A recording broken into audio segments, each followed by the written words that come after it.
hvala za odziv, no, Alen. Ja, prosim. Me ful veseli. Jaz sem zasledil vaš YouTube kanal, mogoče lahko malo o tem poveva. Kaj v bistvu počnete na tem YouTube kanalu, pa zakaj ste se odločili? A zdaj so že začela. Zdaj so že začela. Lahko kar bolj bližji mikrofon. Ja. Najlepša hvala sploh za povabilo. Sem res presenečen, da sem sploh bil povabljen, ker res sem nula. Ne vem, zakaj je bil v enem takem podcastu bil povabljen. Sploh, naprimer, ne, v smislu, imeli ste Martina, zdaj mora pa še Alen priti. Ne, ampak zelo zanimivo. Morda zaradi tega, ker moj kanal Scutum Fidei je mal... je kontroverzen, sicer je majhen, po mojem tak fenomen v slovenskem prostoru, da imam več ogledov kot naročnikov. Pri vseh vdajah. Treba je poslušalce povabiti k jaz imam subscribanju. Kako se že temu reče, call to action, vsako vdajo, naročite se na kanal, lajkite, ampak pač tako je, nepopularno je podpirati Alena. Mogoče se bojijo. Ja, vsi bi gledali, Ja. tako kot gledaš prometno nesrečo, ful je fajn gledati tiste, ne, ampak zraven pa ne hodil, tam je kri, pa roke ležijo okrog, bom sam gledal, ne, in nekako tako je Scutum Fidei. Zdaj, kako je nastal? Pravzaprav že dalj časa smo ena ekipca katolikov, ko smo začeli, smo bili mladi, zdaj nismo več zelo mladi, ki nam je blizu katoliška tradicija, predvsem to pomeni latinska sveta maša, ki je bila od nekdaj standardna oblika darovanja svete maše, majčkeno je drugačna od tega, kar danes ljudje poznajo, oziroma kar so mediji nam začeli prikazovati. In preko tega je tudi teologija malo drugačna, oziroma drugačna zopet, kot jo poznamo, kot jo zadnjih 60 let uradna cerkev vodi, ne, kler, pa zopet mediji, ko potvarjajo to, ker pravzaprav katoliška vera je zelo v javnem prostoru, kako bi rekel, nasičena, polnega balasta se je okrog nabral, predvsem preko medijev in pa preko slabih duhovnikov, ki niso skrbeli za to, da se ne bi prijeli gore in kupene umazanije. Obratno, celo sami so veliki temu prispevali, ne, preko teh pedofilskih škandalov in tako naprej. Ne. In iz te oblike svete maše, ta skupinca naša, ki je bila, in iz te teologije, ki je dejansko katoliško izročilo, se je oblikovala potreba v tem, premalo ljudi za to sploh ve. In to se je pokazalo, ko sem začel govoriti o teh temah, je pač bil boom. Na škofiji, med duhovniki završali, mnogi verniki so doživljali kognitivne disonance, svet se jim je sesuval in tako naprej, ne. Ko sem rekel, kitarce iz cerkev bi bilo treba ven nest, pa razbiti zunaj, to nima pri maši kaj delati, ne nasploh v življenju, ampak pri sveti maši. Ne. Tukaj treba vse čas vključevati ta sakralni vidik, se pravi, kaj je svetišče, kako se v svetišču obnašamo in tako naprej, pa to pop kulturo. Ne. Tudi jaz recimo ravno zadnje čase odkrivam Željka Bebeka, pa Bajago in jaz sploh sem tak zelo čustven človek in take balade mi pašejo. Ne. Ampak to ne paše v cerkev, ne, če se vsaj približen strinjava. Ne vem, če se. Mislim, kot en laik bi verjeten, a se vam zdi, ne glede na to, če govorijo o katerem koli svetišču, ne, bi se vam zdelo primerno, da se v katerem koli, recimo si predstavljamo nek budistično svetišče in noter pripeljamo Bajago, ki nažiga svoj koncert. Absolutno primerno. Ok, v redu. Zelo resno mislim to. Ja, ok, prav. Jaz mislim, da se tukaj, saj jaz sem videl pri mojem udejstvovanju duhovnem, ne, da veliko ljudi se naveže na določene stvari, ne, in v bistvu začne ločevati svetišča pa ne svetišča. Jaz mislim, da to ni toliko uporabno, ne. Jaz mislim, da je vse sveto. In sama ta užaljenost pa navezanost, ker se nekaj dogaja nekje, po mojem vidiku, ker ni primerno, jaz mislim, da vodi v nepotrebno trpljenje. Tako da jaz mislim, če se vsi malo sprostimo, to je čisto moj pogled, razumem, da imajo ostali drugačnega, če se vsi malo sprostimo, bo mogoče življenje lepše. So pa pravila pomembna, to pa v bistvu moram povedati zraven. No, če smem dopolniti, ne, zdaj jaz zelo nerad operiram z mnenji. Fajn je operirati z dejstvi, pa z dobro prakso, ne, ker to je tradicija. Sprav, tradicija se razlikuje od konzervatizma. Ne? Konzerve pravijo, mi si želimo teh časov in bomo vse delali, da bodo te. Sodobni duhovniki so neke vrste konzervativci, ker si pač želijo ostati v letu 60-70, kjer je bila za njih cerkev najboljša. Ne. Tradicija je pa to, da se ves čas gleda že od stare zaveze dalje, ne, od Hebrejcev in kukarko, recimo, če greva v krščanski kontekst, ne, se gleda sprav, kaj je bilo tisto, kar so prejšnji rodovi glede na izkušnje, glede na prakso rekli, to je dobro, to bomo vzeli, to ni dobro, tega ne bomo. Ne, kaj je nam všeč, kaj nam ni všeč. Ampak v praksi, recimo, en tak primer je celibat. Ne. Upam, da nisem zdaj kar skočil na to eno temo, ampak ker se fajn navezuje. Ne. Recimo, celibat je en tak primer dobre prakse, ki je preko tradicije izročila postala neka zapisana norma. Ne. Sprav, niso rekli, tako ker recimo hočejo, zopet smo pri sodobnih medijih, ne, Hollywood in tako naprej, pa pol te mainstream mediji hočejo prikazati, ja, celibat so da bo cerkev, ne vem, bogata in tako naprej. Larifari.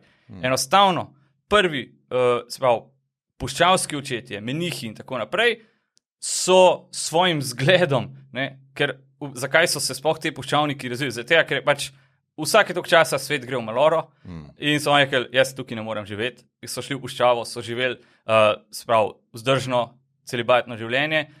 Ljudje so začeli k njim hoditi, češ, dej, ven gre res dobro tle, sicer ste v jami, pa jeste kubilce, ampak to je ful dobro, ne. Mi imamo tudi poln kufer tega življenja v mestu. Oni so jih sicer stran podili, dej, puste me na mer, ampak pol je prišla praksa, ne, so videli, da te ljudje, ki tako živijo, bolj sveto živijo, ne.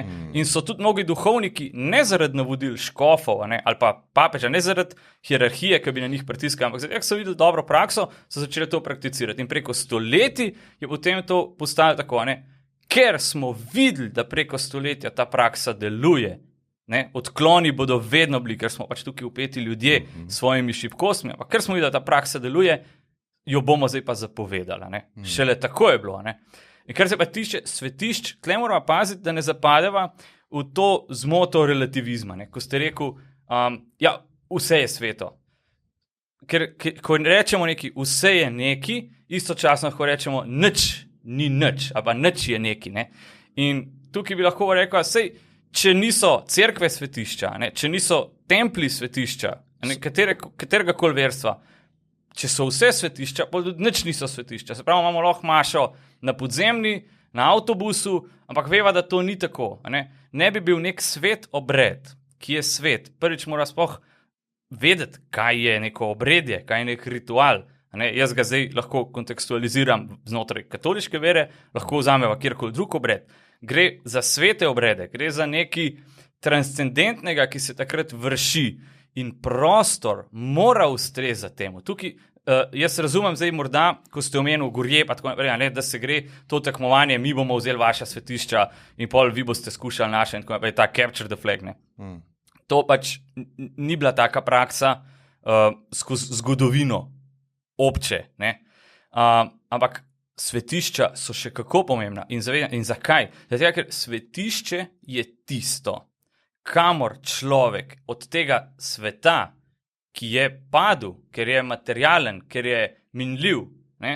Ker je zasičen, ne? Tudi z odsotnostjo slabega, pred svetom se umakne v sveto, v svetišče. Zato je pomembno, da gojimo svetišča.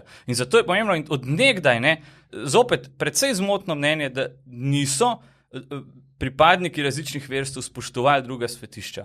Drugo je bilo, ne, recimo, ko so ob koncu Rimskega imperija na tleh provinc začeli rasti škofije, pa so tam že bili propadli poganski templi, pa so, recimo bazilike, pa so znotraj bazilik nastale cerkve in tako naprej.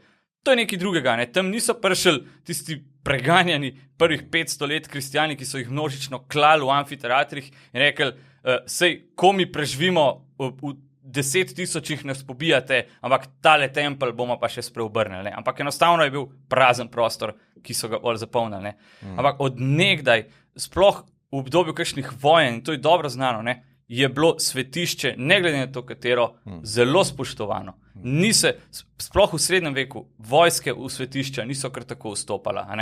Imamo sicer recimo primere vikingov, ki so hodili v Anglijo ropat in so se zelo tako nonšalantno obnašali do samostanov, do svetišč in tako naprej. Ampak vedno, in mislim, da to se je izgubilo in to bi mogli vrniti. Zavedanje, da je svetišče, svet prostor, odkamor se more človek, ne sam sme, ampak bi se mogel umikati pred norostjo tega sveta in tam v tišini, v cerkvi pred najsvetejšim, pred Bogom, v drugih svetiščih, pač v tistih prostorih, kjer je delček resnice prisoten, ne pa resnica v polnosti, umiriti, pogovoriti z Bogom in tako naprej in potem se vračati zopet v ta nori svet.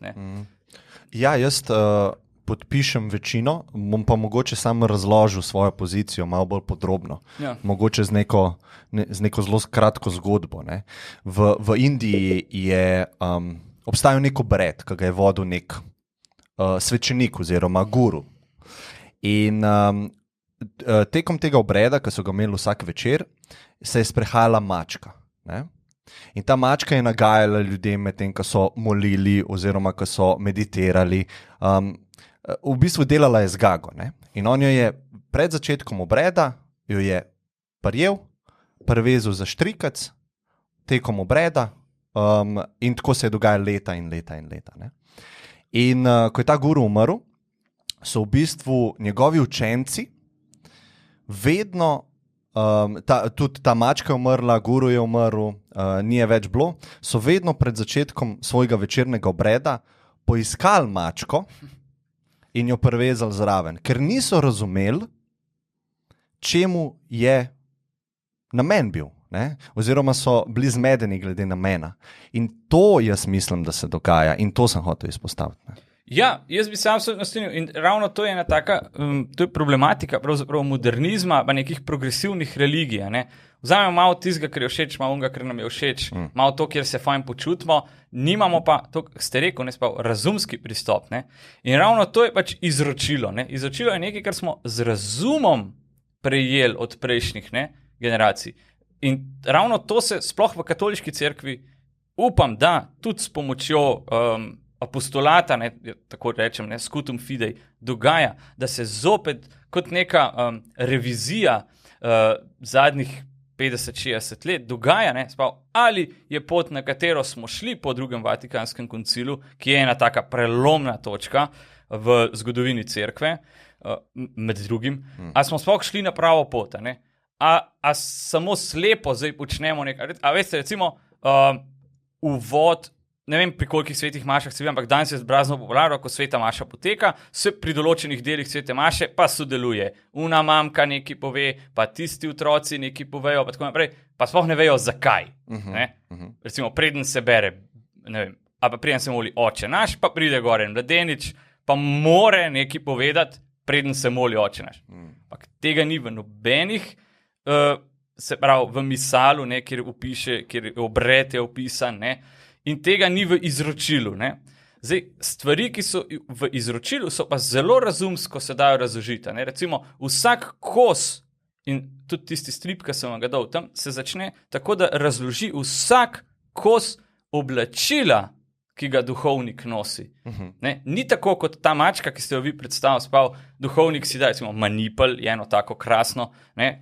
Tako na roki ima sam kot en robček. Ne? In bi kdo rekel, ja, oni ne vejo, zakaj to nosijo. Oni vejo, zakaj to nosijo in vemo tudi razložiti, zakaj je do tega prišlo. In ni se ta manipel začel uporabljati tako, da je pač nekdo enkrat ga uporabljal, pa vsi ostaje kot primer mačke. Ne? In čisto preprosto je bil pač robček za brisanje potu. Da ni, ker oltar je pa zelo svet prostor, ne? Kjer se vrši sveta daritev, kamor pride Bog pri posvetitvi, ne, pod podobo kruha in vina, in Bog ne daj, ne, da kakšna kapljica potu pade na hostijo v vino in tako naprej. Ne? In v izogib temu se je razvil, ampak to je ena od, ne, več piše v tem stripu. Mogoče, če greva čist nazaj, pa bi vas Alan vprašal, mogoče podobno vprašanje, ki sem ga Martinu zastavil na začetku. Se mi zdi tako zelo zanimivo, da se malo postavimo malo nazaj se postavimo, pa da probate razložiti krščanstvo nekomu, ki ni iz tega sveta.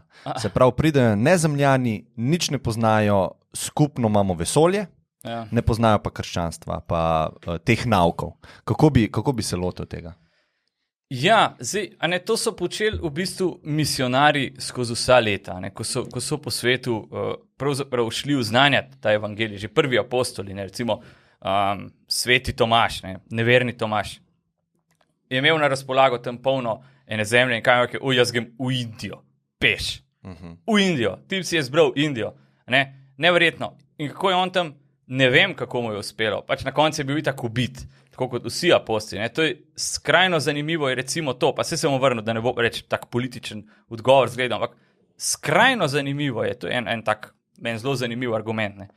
12 odraslih ljudi, ki niso nič materialnega pridobili. Nič. Če se sam upremo na apostole. Prva stvar, če bi sodobnemu človeku razlagal zgodovinsko dejstvo, je, da je Jezus živel. Zdaj, to, da je bil Kristus, je treba potem z vero in razumom dojeti, samo z razumom, pač Kristus je živel, bil je rojen v Betlehemu, prihajal iz Nazareta, iz te linije in tako naprej in umrl je pod Poncijem Pilatom. To so zgodovinska dejstva. To nekdo samo, ki bi si neizpodbitno. Ja, to so zgodovinska dejstva. To je dovolj virov, ki niso samo krščanski viri, ki so tudi drugi viri, ki to dokazujejo in sam obstoj Jezusa kot zgodovinske osebe je neizpodbiten. Ja, jaz osebno ne bi bil toliko siguren, neizpodbitno siguren. Ja, tako je. Če bi mogel, razumem. Kako bi v bistvu odgovoril na to, da v bistvu se je 80 let po smrti Jezusa prvi evangelij napisal? Zakaj je ta gap tam? Ker v bistvu tako, ko sem probil se v to spustiti čisto zgodovinsko, v bistvu obstajajo te luknje, ki so tečne oziroma so kar problematične. Kako bi se... To so zelo preproste stvari. Se pravi, če je nek tak karizmatičen vodja živel, zakaj se ni prej pisal o njemu, se pravi, zgodovinsko gledano je v bistvu to, vsaj iz tistega obdobja, pa izprej, najmanjša luknja med neko veliko zgodovinsko osebnostjo in med prvim zapisom v tej osebi. O samem Juliju Cezarju, naprimer, in tako naprej, so zapisi bistveno starejši, ločeni od obdobja, ko je on živel. Primer. Zdaj vedeti moramo, da kako bi jaz to razlagal, pa nisem zgodovinar, ampak razlaga je preprosta. Ljudje niso bili kar tako pismeni. Mora tudi vedeti, da apostoli so bili navadni, to so bili ribiči. In tako, morda 2, 3 so bili mečken bolj izobraženi, kot naprimer, mislim, da je bil sveti Jakob, ki je bil dacar, davke pobiral in tako naprej. Pa sveti Pavel, ki pravzaprav ni hodil z apostoli, ampak se je spreobrnil šele kasneje, pa je vseeno apostol. Te ljudje ni bila prva stvar, mi ne smemo z današnjimi možgani razmišljati, kako je bilo takrat, ker danes smo pač v tej dobi, v tej hiperinformacijski dobi, ko je pač, to se mi je utrnilo, moram zapisati, to se je zgodilo, vse dokumentiramo in tako naprej. Tam prva stvar, ki je bila, prvič, itak so bili preganjani, že apostoli, pač judovske starešine in tako naprej, so jih začeli preganjati, so bežali, niso oni v nekem mernem času takrat živeli, ko ti bežiš in tako naprej, je zadnja stvar, ko bi rekel, zdaj moram pa zapisati 500 strani vsega tega, kar se mi je zgodilo. In tudi, recimo, sveti Janez je bil Kristusov učenec in ki je napisal svoje dele, in sveti Pavel in sveti Peter. Imamo ta apostolska dela, ki so mlajša od prvih evangelijev, pa so del nove zaveze. Sveti Janez, mislim, da je tam okrog 85 let star umrl, pa po mojem bil star 20, recimo, zaokrožen, ko je Jezus umrl. Se pravi, ne vem zdaj na pamet teh številk, ampak hočem reči, da ta razlika, ki bi nekoga lahko begala, je v zgodovinskem oziru, nimam te razpredelnice, da se na internetu dobiti zelo zanimiv tak faktoid, ko je pač, ne vem, Odiseja, kdaj naj bi se zgodila, pa zapisana 300 let kasneje, strani Homerja, in tako naprej. Iliada isto, Julij Cezar živel takrat, prvi zapisi, 150, 200 in tako naprej. In to so res zanimive stvari. Zdaj, pol moramo pod vprašaj skozi to logiko razmišljanja postaviti vse te tekste. A Julij Cezar pa je res živel? Po moje ne. No, samo imamo čisto zgodovinsko, imamo glede Julija Cezarja mnogo več zapisov, ker je bil za času svojega življenja zelo pomemben človek na poziciji, ne? Za Jezusa ne moramo to reči, ne? To se je v bistvu, cel ta val krščanstva se je kasneje spodbudil, ne? Ne, to je šlo zelo hitro. To je šlo izjemno hitro. Mi da si moramo predstavljati, da je sveti Peter v Rimu, 15 let po smrti Kristusa. In v Rimu je sveti Peter in sveti Pavel se tam srečata, ko so cerkve od Jeruzalema, ne, preko Grčije, Makedonije in tako naprej po obali Jadrana, že cerkve v smislu skupnosti krščanske, že postavljene. Ne. Sveti Pavel, sveti Peter pišeta pisma Galačanom, Korinčanom in tako naprej. Cerkve so v tem času že, skupnosti krščanske so že obstajale. In zopet, ne glejva skozi sodobne oči, kako je takrat novica potvala. Ne, bistveno počasneje. In da je samo v 80-ih letih bila skupnost tako ogromna, da je bila potreba potem, da se zapišejo. Ker pol naslednji argument bi bil, sveto pismo so pa 300 let rabili, da so spravili. Ja, seveda, ker je bilo prej ustno izročilo, ne, in teksti so se zapisovali, niso se pa združili. Mava midva tekstovne zapise, ampak združeni so pa šele po Nicejskem koncilu na pobudo cesarja Konstantina. Ne? Ko je pravzaprav zelo logična zadeva. Ko se kristjane neha pobijati množično, ko cesar Konstantin reče, a po božji milosti, kakorkoli, ok, dosti s tem, tudi jaz nekaj vidim v tem, in kristjani prav rečejo, ok, lahko se nehamo skrivati, lahko se nehamo po hišnih crkvah dobivati, po jamah, po katakombah darovati, lahko pridemo ven, zdaj pa ves ta material, ki nam je nabral, pregledamo, ocenimo, kaj je primerno, ne, kaj je ustrezno in tako naprej, in to združimo. Tako da, težko. Ja, ne, jaz sem hotel spet, da se bo razumela, da neizpodbitno je postaviti pod vprašaj. Nisem tazga mnenja, da je neizpodbitno. Ampak, če bi mogel staviti, bi rekel, verjetno je obstajal. Ne, ker so tudi nekrščanski pisci, ki opisujejo rojstvo Kristusa. Recimo, Tacit, ne vem zdaj, preveč podatkov. So ne samo laiki, ampak prav rimski zgodovinopisci iz tistega obdobja, ki opisujejo Jezusa kot neko osebo, ki je tam delovala, katerih viri so zelo blizu časovno. Tako da, zdaj, a je to bistveno? Pomembno je, ampak z zgodovinskega vidika, a bo to nekoga prepričal, da veruje? Jaz mislim, da ne.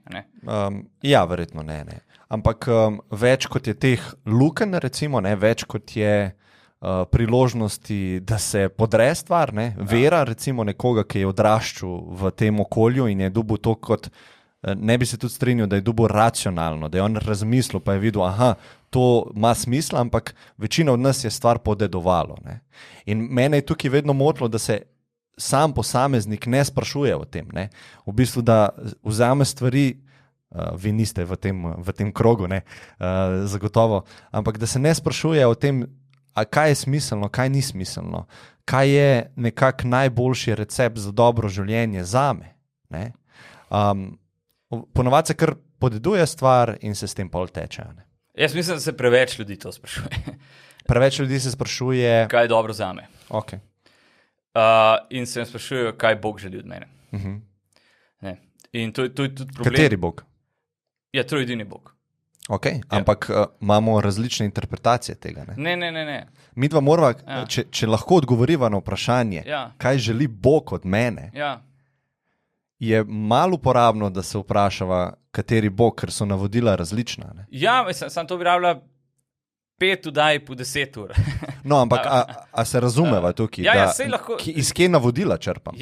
Sej preprosto. Zopet, ko postaviva Jezusa v en kontekst, ko se opreva na staro zavezo, na očake, na preroke, na Mojzesa, na to, kar je bilo dano Izraelcem, pa so potem zavrgli z učlovečenjem Boga.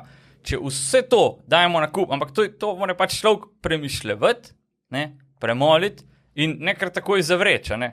Vse so lahko zgodbice. Sej, recimo, sam Muhamed ni vprašljiva oseba, a je on živel in tako naprej. Ampak zgodovina njegova, ne da so dejstva vprašljiva, dejstva so zelo jasna, ampak njegovo delovanje ali je odrešensko, to pa je veliko vprašanje.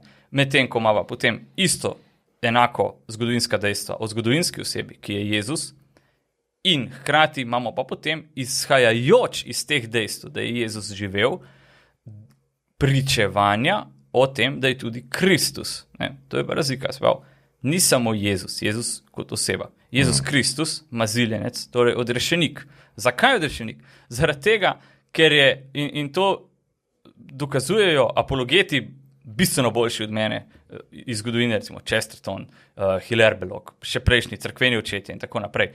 Zelo preprosto, kako nenavadno je, koliko prerok stare zaveze pravzaprav se uresniči v tej osebi Jezusa Kristusa. In marsikdo bi rekel, ok, ni vstal od mrtvih, to je larifari. Ja, pričevanja so zelo drugačna in vsak reče, ja, ok, in recimo nekdo kot ste vi bi rekel, ja, to so si oni izmislili zato, da ne vem kaj. Ponovadi je tak argument, ja, te žene so bile malo zmešane, oni so bili fanatiki neki.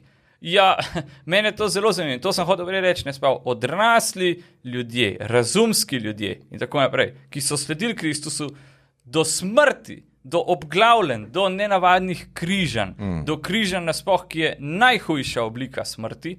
To so en krasen dokumentarc obstaja, ki ga je naredil en forenzik, kako se temu reče, klinični, ne vem kako že, v glavnem zdravnik, ki se ukvarja s tem, kako grozna smrt je smrt na križu. In seveda še predtem glede na turinski prti in rani in tako naprej. Ampak, in oni so rekli, ne, Jezus je res vstal od mrtvih.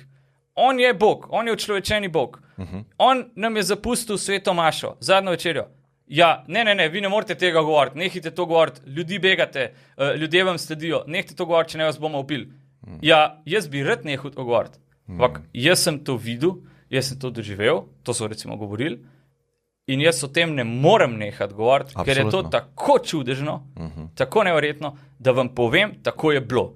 Recimo sveti Peter, sveti Pavel, tako si predstavljam, da so ti apostoli, ko so bili soočeni z oblastmi, tudi z verskimi oblastmi, ker moramo videti, v Rimu razni prefekti in tako naprej, pa sploh v samem mestu Rim, razni voditelji so bili na položajih, ki so imeli tudi duhovne vloge. Sam Cezar je začel kot neke vrste duhovnik, pač teh rimskih verovanj, neke obrede je vodo in tako naprej. In njim je bilo to nenavadno, pa so bili blazni manjšini, ampak vse, kar bi mogel sveti Peter reči, je, ok, maybe pa res pravljica. Bomo to zase zadržali. In to je tisto bistveno, če se morava sprašvati o tem, ali je ta vera in iz tega potem izhaja, da na podlagi teh pričevanj lahko brez najslabše vesti in tako sprejmemo, da je pač učlovečeni Bog Jezus Kristus, ki je sin, ki je pričeval tudi o očetu in ki je po njegovem nebozetju poslal svetega duha, torej te tri osebe, ki sestavljajo trojedinega Boga, da je to resnično. Ne nujno v tem materialnem pogledu, kot ga bi danes radi že, ja, če je ta Bog, kje je, To je zelo nevarno razmišljanje. Se strinjam. Ampak na podlagi tega, ko vidimo, kaj so preživeli ljudje, ki so videli Jezusa, ki so z njim živeli, ki so z njim hodili naokrog, težko rečem, oni so imeli v zadju neko agendo. Oni so želeli gor postaviti neko mednarodno, svetovno organizacijo, ki bo imela bogastvo v rokah in tako naprej. To je prvi argument, ki mi pade. Ni dvoma, da so verjeli. Ja. Ni dvoma, da so verjeli, ampak to vse ne pove nič o resničnosti tega, kar oni verjamejo. Ker džihadisti tudi so svoje življenje dali, ko so se 11. septembra recimo... Razlika. Džihadisti so dali svoje življenja in hkrati vzeli 1000 življenj. Res je, hočem sam ta argument glede vere. Če bi jaz dal argument, zagotovo je islam pravilna vera, ker oni glejte, kako verjamejo, svoje življenje so dali za to. Moramo nadaljevati, to je zgodba. Krščanstvo je zgodba. Ne, vse verjamem, sam to sem hotel. Ker kaj so pa sadovi? Kaj so sadovi vere? Mava sadove ne vere, mava sadove vere.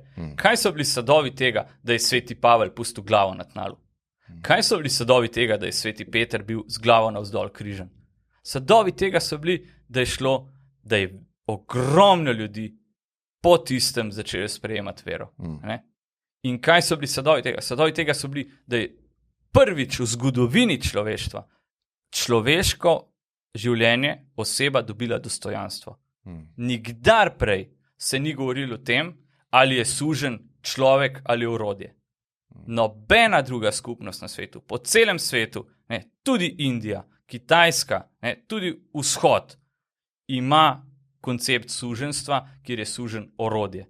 Samo tam, recimo, pa ne pravim zopet, da je to argument za obstoj Boga, ampak kaj je sad vere? En tak ogromen, ki je spremenil zgodovinski tok, je ta, da se prvič v zgodovini začne govoriti o človeški osebi in o dostojanstvu, ki mu pripada. Zakaj? Zaradi tega, mi smo ustvarjeni po Božji podobi, Bog se je učlovečil in Bog je za nas umrl in dokazal svoje božanstvo s tem, da je vstal od mrtvih. In kdo sem zdaj jaz, ki sem samo, kot pravi ena pesem slovenska, cerkvena, sem le prah, sem zemlje, ti vesoljstva si vladar. Kdo sem zdaj jaz, da se bom postavljal nad kogarkoli, da ga bom nekoga imel za orodje, za manj od sebe. In blazno, ogromna škoda se je naredila v 20. stoletju z socializmom in s kapitalizmom. Vsak po svoje je naredil človeka za orodje. Kapitalisti, recimo, nihče ne govori o tem, kako mi imamo tele mikrofone, vse to, kar je tukaj narejeno na Kitajskem in kdo in pod kakšnimi pogoji to dela.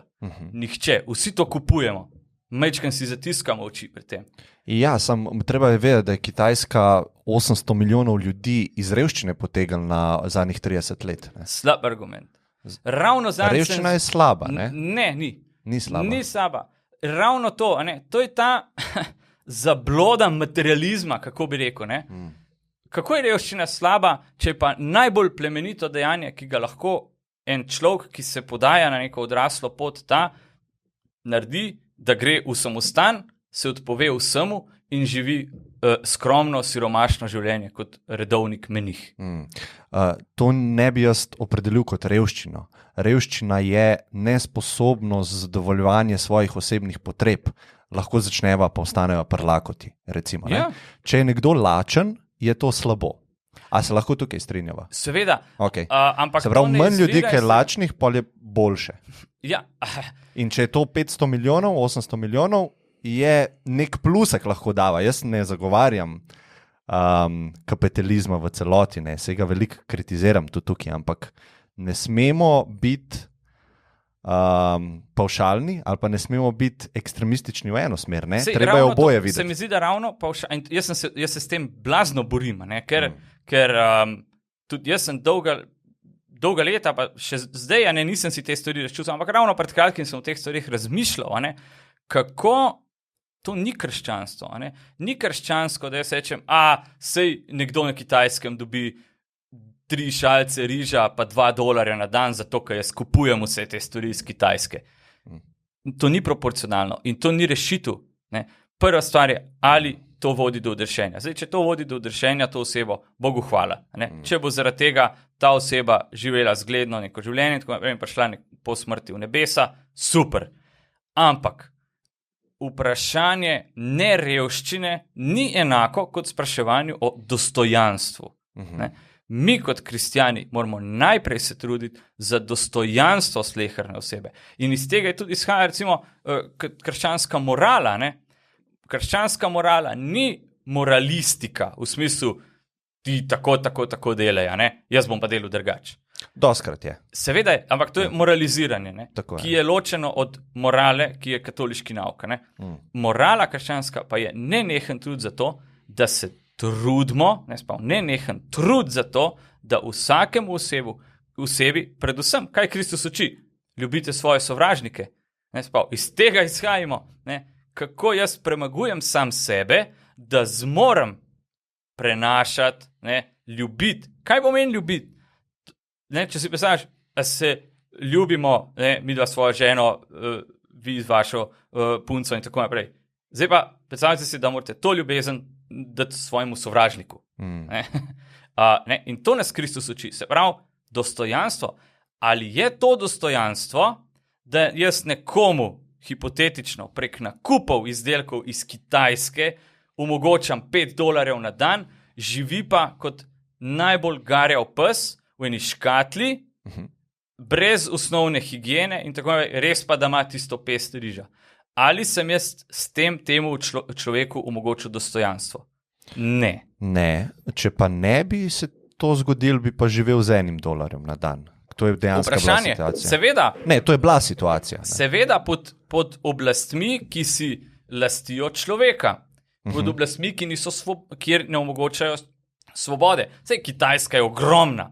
Zakaj ne pustijo tem ljudem, da bi obdelovali svojo zemljo, da bi se ukvarjali s svojimi obrtmi? Zakaj treba te ljudi? Je pa delno tako, mora tudi tukaj razumeti. Človeška narava je pač padla. Smo grešna bitja. In ne bom zdaj tega, morda, to so misli, ki mi tako pridejo zdaj na pamet. No, sej. Ampak ni dovršeno. Ampak tako, se vem, jaz sem kar tak človek, da pač razvijam misel, pa če vidim, da kje zalutam, čez par mesecev pa jo popravim, pa tako naprej, ni panike. Jaz sem pripravljen priznati. Ampak, recimo, za mnoge ljudi, ker jaz nisem take vrste človek, pa se velikrat sprašujem, pa kva je enemu, da je sposoben na 3 smene delati, ne vem, v kateri uri vstajati, iti tja za tisti trak, pa dam čik, kavica, fuzbal, pa je ovo na novo. Ja. Jaz verjamem, da je pa ravno morda tudi zaradi padle narave naše, marskomu to najlažja izbira.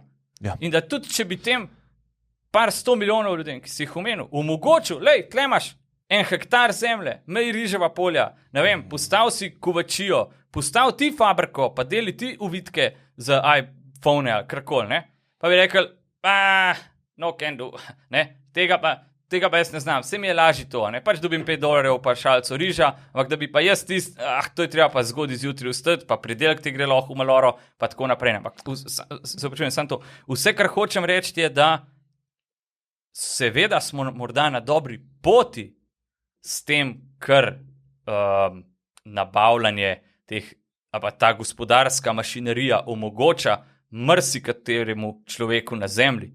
Ampak ne smemo na tej točki zaspati, ne smemo se s tem zadovoljiti. In mislim, da to, kar se zdaj dogaja, je prej kriminal in ni krščansko in moramo na tem še ogromno delati. Ne pravim, da moramo iti v nek embargo, ampak enostavno se pozanimati. Morda bi bila to ena taka svetovna, lahko eno tako svetovno gibanje, da se poveča dostojanstvo teh oseb. Zanimati se, ali je ta stojal prišel iz tovarne, ki delavcem omogoča bivanje v normalnih razmerah, ali jih ne zanima in tako naprej. Mislim, da Kitajska tega še stoletja ne bo naredila. Ampak... Ja, jaz se ne bi strinjal s tem, pa mogoče primer bi dal, ker ste dosti omenil to izbiro. Zakaj ljudem ne damo izbiro? Lahko obdeluješ zemljo ali pa delaš ovitke za iPhone. Ja. To se dogaja, ker recimo v Kambodži ali pa Vietnamu je izbira življenja kot je, potem pa pride Nike, svojo tovarno, pa reče, boste imeli 3 plačo kot zdaj, pa dosti bolj varno bo kot v teh fabrikah, ki so lokalne. In kaj se zgodi? Vrsta za zaposlitev. Vrste. In to dostikrat, ker ljudje kritizirajo to globalizacijo, v bistvu spregledajo to, da se ljudje sami odločijo za to, ker so boljši pogoji in boljše plačilo. Ni pa popolno. Jaz ne bom nikoli sedel tukaj in govoril, da živimo v popolnem svetu, pa da se moramo ustaviti glede izboljševanja. Ne, absolutno je treba korporacije pritiskati, politike pritiskati, slehernega človeka pritiskati, da naj bo boljši v svojem življenju. Sam se mi zdi pa tudi uporabno, da se reče, v dobro smer gremo, čeprav imamo izzive. Ja, absolutno. No, recimo, je pa tako, pri izbiri, kaj človek zbere, lahko ugotovi šele z neko distanco, a je izbral pravo izbiro. Ne. Sam midva tudi ne moramo vedeti za njega. Ne? Ja, seveda ne, ampak recimo primer, jaz sem prepričan, da lahko danes, po tolikih letih določenih politik zadnjega stoletja, z neke distance opazujemo, to je, tukaj bom rekel, da to je moje mnenje, ki je pa precej argumentirano, da ženski vstop na delovna mesta, da je bil propad družbe. Da je bil propad družbe. Žal se je to začelo, preveč sploh v evropskem prostoru dajemo poudarka na drugo svetovno vojno. Pozabljamo, da je bila prva svetovna vojna, tista vojna, ki je popolnoma zrušila evropski red naših družb v Evropi, kot je bil dolga stoletja, ki je pravzaprav prisilil ženske v službe, ki je pobil toliko in toliko moških, da so potem ženske začele prevzemati te vloge in sicer počasi, ampak trajektorija je bila taka, da smo pač danes, kjer smo, kjer za moje pojme ženske blazno trpijo, predvsem tudi zato, ker jim ni podana vsaj predstavljena druga možnost, oziroma je tabuizirana ta druga možnost, je zasmehovana, zaničevana. Absolutno, ja. Feministke tukaj tudi ne delajo nobene usluge, njihov boj za ženske je za moje pojme lažen boj, ker to, Chesterton krasno pravi, pa je živel 100 let nazaj, tam v 20 je umrl, 1920. Rekel, prišli smo do te točke, da je za ženski bolj všeč, da gre v službo in je sužnja svojemu šefu, kakor da bi bila pa doma, pa bi bila podložna svojemu možu. In zdaj imamo v teh pogojih pa probimo ustvarjati družine. Je nemogoče. In potem se zgodi ena taka povratna zanka, seveda ta materinski čud, Bogu hvala, po pač naravi, ki nam je dana, ustaja v ženskah.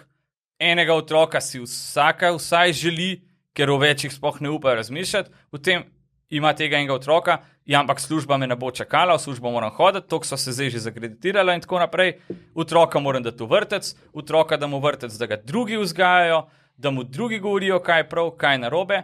Potem prihajam v poznih urah, če imam od 8 do 4, pol ure, recimo 1 uro, tudi če si v Ljubljani, imaš lahko 1 uro vožnje od službe do doma, vem, ker sem tam blizu doma, mislim, od tam prihajam in poznam Ljubljano. In to je to. In potem imamo odsotne mame, predvsem mame, ki so v zgodnem obdobju otrokovega razvoja izredno pomembne. Potem da odsotnosti očetov, sploh ne govorim, ki je pa z drugimi stvarmi povezana. In to je to, In zdaj, ko gledamo z neke distance, lahko vidimo, da je bila odločitev, ki se je zdela morda dobra, oziroma je bila celo potrebna med vojno. Potrebna zakaj? Zato, da se je futrala tista vojaška mašinerija, da so delale tam naboje in tako naprej, ugotovile, sej, če jaz to delam, medtem, ko mojega deca ni, ker tam čreva vleče za sabo po fronti, jaz dobim pa zdaj 20, dinarjev na mesec več, kva lahko dobro živim. Potem so prišle izložbe, potem so začele ta denar v izložbah zapravljati, vmes že pozabile, da moža sploh ni. Najprej bila to mehna skupina, danes imamo tako pač več ali manj. In ko se je zdelo to in so k temu pristopili, tako imenovani beli vitezi in tako naprej, so začeli podpirati ta boj feminist, sufražet in tako naprej, danes imamo, kar imamo. In ko se je zdelo nekaj dobrega, ni bilo nujno dobro. Jaz mislim, da ni bilo dobro, sploh ni bilo dobro. Ja, s tem modernim načinom življenja delamo en tak zelo zanimiv eksperiment. Mal vrednote, sprašujemo se o njih, a so potrebne, treba jih je na hitro spremeniti. In jaz mislim, da se strinjam, da igramo nevarno igro, ko bomo videli v bistvu kam pelje. Bi se pa vrnil nazaj malo na krščanstvo. Ja, če bi vas vprašal, zakaj krščanstvo napram ostalim verovanjem, religijam? Zdaj, najbolj preprosto odgovor je zato, ker je resnično. Okay. Resnično je napram ostalim, ki niso. Ali bolj resnično. Ne vsebujejo celote resnice. Ne vsebujejo resnice v polnosti. Ker polnost resnice je v učlovečenju Boga, to je eno, in v tem, da je ta učlovečeni Bog, Jezus Kristus, umrl za nas, za naše grehe in 3. dan od mrtvih vstal, premagal smrt, kar je unikat, in potem živel potem, ko je že umrl, spal, ko je vstal od mrtvih, po pričevanju ljudi in tako naprej. In šel v nebesa in potem je bil poslan Sveti Duh. In se pravi, ta trojedini Bog, samo v tem trojedinem Bogu, ki je pa tudi naš stvarnik, je polnost resnice. Zdaj, uraden katoliški nauk pravi, tudi v drugih verstvih so lahko delci, drobci te resnice. Ne? Tudi katera vzhodnjaška verstva lahko vsebujejo en del te resnice, ni pa to v polnosti resnica, ki bi lahko nas pripeljala po smrti k Bogu. Ker to je končni cilj. Ne? In pravzaprav zaradi te vere, ki je nekaterim dana, ki je dar, ne? Dar pa moramo izprositi, ne? Si želimo, vsaj tisti, ki veliko molimo in tako naprej, ki prepoznavamo to resnico, da tudi drugi pridejo do tega, ker je nekrščansko, ne? Mislim, logično, že tako nečloveško je, če ti veš, da obstaja po smrti kraj, kjer boš v neskončnosti trpel, in če veš, da obstaja po smrti kraj, kjer boš v neskončnosti brez želja, popolno se počutil in tako naprej, in nekomu rečeš, meni je vseeno, kam ti prideš, to pač ni krščansko, ne? Krščansko je rečem, dec, Bog ne dej, da bi šel v peku, dej, prid z mano, bova skrb zdaj stopila na pot, da bova skrb prišla v nebesa, ne? Absolutno, če res veš, da se to zgodi. Seveda, ja. Lahko pa samo verjameš, da veš. Ne bi računal na to. Okay? To je en tak zelo dober... Treba je, po mojem, računati. Zelo dober argument je. Zelo dober argument je za to. Čisto preprost. Ne zaradi tega, zdaj, da bodo ljudje začeli množično govoriti, ampak argument je zelo preprost. Se veselim. Če midva ne verjameva, da obstaja pekel, pa da obstajajo nebesa, pa tudi ko živiva, v trenutku smrti pa to spoznava, in prideva v peku, je boljš, da živiva tako, kot da verjameva, da je pekel in da so nebesa in se temu izogibava. Razen, če nezavedno s tem svojim verovanjem tekom življenja delava napake. Nemogoče. Recimo, da ni, zdaj bom čisto hipotetično, ni posmrtnega življenja, recimo. Ja. In zdaj jaz živim, kot da je, verjamem, v bistvu, kot da je. Prepričan sem v to, da je, druge prepričujem v to, da je, in konstantno delam napake v svojem življenju in življenju drugih. Katere so te napake? Se pravi, ne obstaja posmrtno življenje, jaz verjamem, da je, in moja delovanja izhajajo iz te vere. Ja, super. Ampak kje so napake? Napake so, da prepričujem nekoga v nekaj, kar ni res, recimo. Ja, ampak ni panike, ker če to ni res, pa je življenja... Vse, kar imamo, je to življenje. Ja, ampak ni pa... Sej pač vsak bo živel po svoje, tako je tako. Ampak če v trenutku smrti moji napori za to, da bi tebe pripeljal v nebesa, se izkažejo za futile, za brezvezni, in da po smrti... Bi lahko midva kaj drugega delala tekom tega življenja. Zakaj bi? Ja, nekaj boljšega. Lahko bi pa nekaj slabšega. A razumeš? Vem, ampak če mava informacije, da ne obstaja posmrtno življenje, v hipotetičnem primeru. V hipotetično, zdaj se padel tokno, da bom kritika začel. Hipotetično ti govoriš, da zaradi tega, ker jaz hočem nekoga v nekaj prepričati, a priori delam napake. Ne, recimo imam neke obrede, ki ne pomenijo, psihološko vemo, da pomagajo, ampak dajem čas gor, prepričujem ljudi, debate imam z ljudmi, ki nimajo podlage v resničnosti. To je manj optimalno, kot recimo, grem samo pomagati ljudem, ampak grem delati tiste stvari, ki mene izpolnjujejo in ne čakam na posmrtno življenje. Ampak živim, kot da je. Bog bo sodil tudi naša dejanja. In ravno zaradi tega jaz potem živim. Tako. Ampak to sem hotel reči. Tukaj govorijo, kjer se mapira to, da imam jaz boljše življenje, pa to, kar Bog želi od mene. Obstaja pa ogromno stvari, kjer delam jaz za Boga, ampak tukaj delam neoptimalne stvari in se ne mapirajo.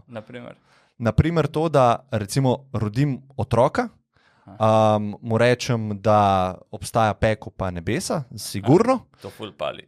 Ja, sej, to je dostikrat psihološko tudi problem. In v bistvu vzgajam novo generacijo v nečem, kar sem jaz bil vzgajan. Imava tisto mačko. In v bistvu ogromno energije, sredstev, denarja se daje za te obrede. Ja. In jaz čist hipotetično govorim, probam ne obsojati tega, ampak če ni posmrtnega življenja, bi lahko ta čas drugače in bolj optimalno. Ampak se to sprašujem, kako? Ja, se pravi, tako, da bi ljudje več časa Netflix gledali, da bi več časa porniče gledali, da bi več časa kolesarili, da bi več časa tenis špilali. Tenis, super. In kaj ti to koristi? Dobro se počutiš. Zdaj pa to bistveno vprašanje. Ja. Kaj ti to koristi, če se pa po smrti izkaže, da ni konc? Razumeš? Tudi če ti... Sej, če bom tenis igral, mislim, da Bogu ne bo to... Ja, ampak sej, če boš 1 uro na teden šel k Sveti maši, ti tudi ne bo vzel toliko časa. Absolutno se strinjam. A razumeš? Se strinjam. Napihujeva stvari, ki so milijone. Ljudje pravijo, ja, ti hodiš vsako nedeljo k maši. Ja. Pa, ne vem, vsako sredo pol ure po nosu brskam. Ja, ne, hočem v neki drugega zadeta, da ljudje imajo drugačna udejstvovanja, ki niso sveta maša, so pa zelo podobna. Ja. Recimo, jaz lahko se usedem pa meditiram, pa je to lahko v sklopu nauka budizma, lahko grem na sprehod, pa sem totalni ateist, pa gledam naravo, pa se počutim povezanega z vesoljem. Ja. Tukaj pa kaj mi delamo, je v bistvu moramo imeti zakramente, ker je to pot v ta nebesa, ki ne vemo, prihajajo. In v bistvu, tako bi jaz rekel, da mogoče potencialno, ne da zavržemo, ampak zavržemo to, kar nam je dano tukaj. Zavržemo neko obdobje, par minut na dan meditacije. To je zdaj tako, kot da mi katoliki pa ne hodimo na sprehode, ker me v to upeko prvaja. Ampak ni. Enostavno, bottom line, ko utegnemo črto, kaj to pomeni zakramentalno življenje? To pomeni, da greš enkrat kot otrok k krstu. Enkrat. 2 tedna si pripeljan na krst. Seveda, starši te pripeljajo in tako naprej. Zate jamčijo. Ti lahko seveda kot odrasla oseba žal to kadarkoli zavržeš. Žal, pravim. Ampak to ni nekaj, kar bi zdaj... Starši imajo pač nad vsakim otrokom oblast. To je zdaj tako zelo, češ samo katoliki vzgajamo svoje otroke. Vsi ostali starši pa pravijo, pejdi, Joško, skočno v pečico, prim tamle ogenj, zabij si žebu v roko. Ampak katoliki pa pravimo, ne, Joško, pečica je vroča, ne se igrati s kladivom. Pač vsak starš vzgaja svojega otroka. Absolutno, ja. In če jaz ga vzgajam tudi v veri, mu nič ne odrekam zaradi tega. Je ravno tako pobalin, ravno tako skače naokrog, ampak za razliko od tega, zvečer namesto pol ure risank, je rožni venec. In zdaj, mi je vseeno, kaj si bo kdorkoli na tem svetu mislil, da sem jaz svojemu Konstantinu jemal pol ure na dan zaradi risank. Ne bom rekel, ampak se na to, ker če se ob smrti izkaže, da ni konc, ampak da pridem pred Božjo sodbo, bi pa rad prišel pred Boga s tem, da bo rekel, Alen, to mi je bilo res všeč, da si svojega otroka vzgajal v tem, da goji nek odnos do mene, do moje matere brezmadežne device Marije, da si lepo trpel vsak večer pol ure, ker pol ure s 3-letnikom rožnega venca je presneto trpljenje. To je na 1 minuto, Konstantinu sece, pust video namer, molimo, a lahko ne skačeš okrog tle set pa mol. To je naše pol ure rožnega venca. Vmes pa probamo se pogovarjati z Bogom pa razmišljati o določenih stvarih. Ja, vse to se mi zdi koristno, da ne bo napačno razumljeno. Ampak samo to, da kontekstualiziram, da dam v nek časovni okvir. Kaj pomeni, da to hočem reči, če jaz nekoga nagovarjam za versko življenje in če jaz kot katolik živim resno versko življenje, to ne pomeni, da sem za karkoli prekrajšan. Še zmer žena, če se le da, dobro, zdaj sicer ne, ampak gre na tenis gor na Jezerskem, gremo na sprehod do jezera, gremo radi na izlete, imamo une in tretje hobije in tako naprej. Ampak prosti čas, ki bi ga sicer, zdaj, morda bom zelo posplošil, ampak sodoben človek, prosti čas, kaj očetje počnejo? Jaz grem danes na kolo, jaz imam danes basket, jaz grem danes na tenis, petek je, smo s fanti zmenjeni na pijači. A so to očetje? A ne bi tak oče bistveno bolj živel, če bi vsak dan vedel, da ima od nekje med 6 pa 8 uro čas 12, da ima čas za sveti rožni venec in temu času more prilagoditi v svoj dan in da bi se očetje zavedali, ker ravno to je problem, ki ga jaz vidim v sodobnih verskih, pa ne nujno v budizmu, ampak recimo, ko si dal za primer, jaz si vzamem čas. Karkoli. Tako naprej, ne? Ja. Jaz. Ne? Zopet smo pri sadovih in marsikdo bi rekel, krščanstvo ni privlačno, tam je samo trpljenje. So what? To te dela možatega.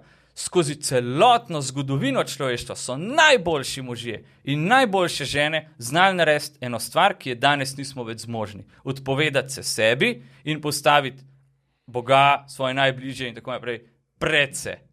Danes pa rečemo, jaz ne morem imeti otrok, nisem še bil 3-krat v Grčiji, samo 2-krat sem bil na Tajskem, ne vem kaj še vse. Jaz ne morem imeti otrok, nisem še, ne vem, postala vodja sekcije za marketing ali whatever, ne. Dajemo nek ljubljanski kontekst, ne. Pač, da bojo gledalci.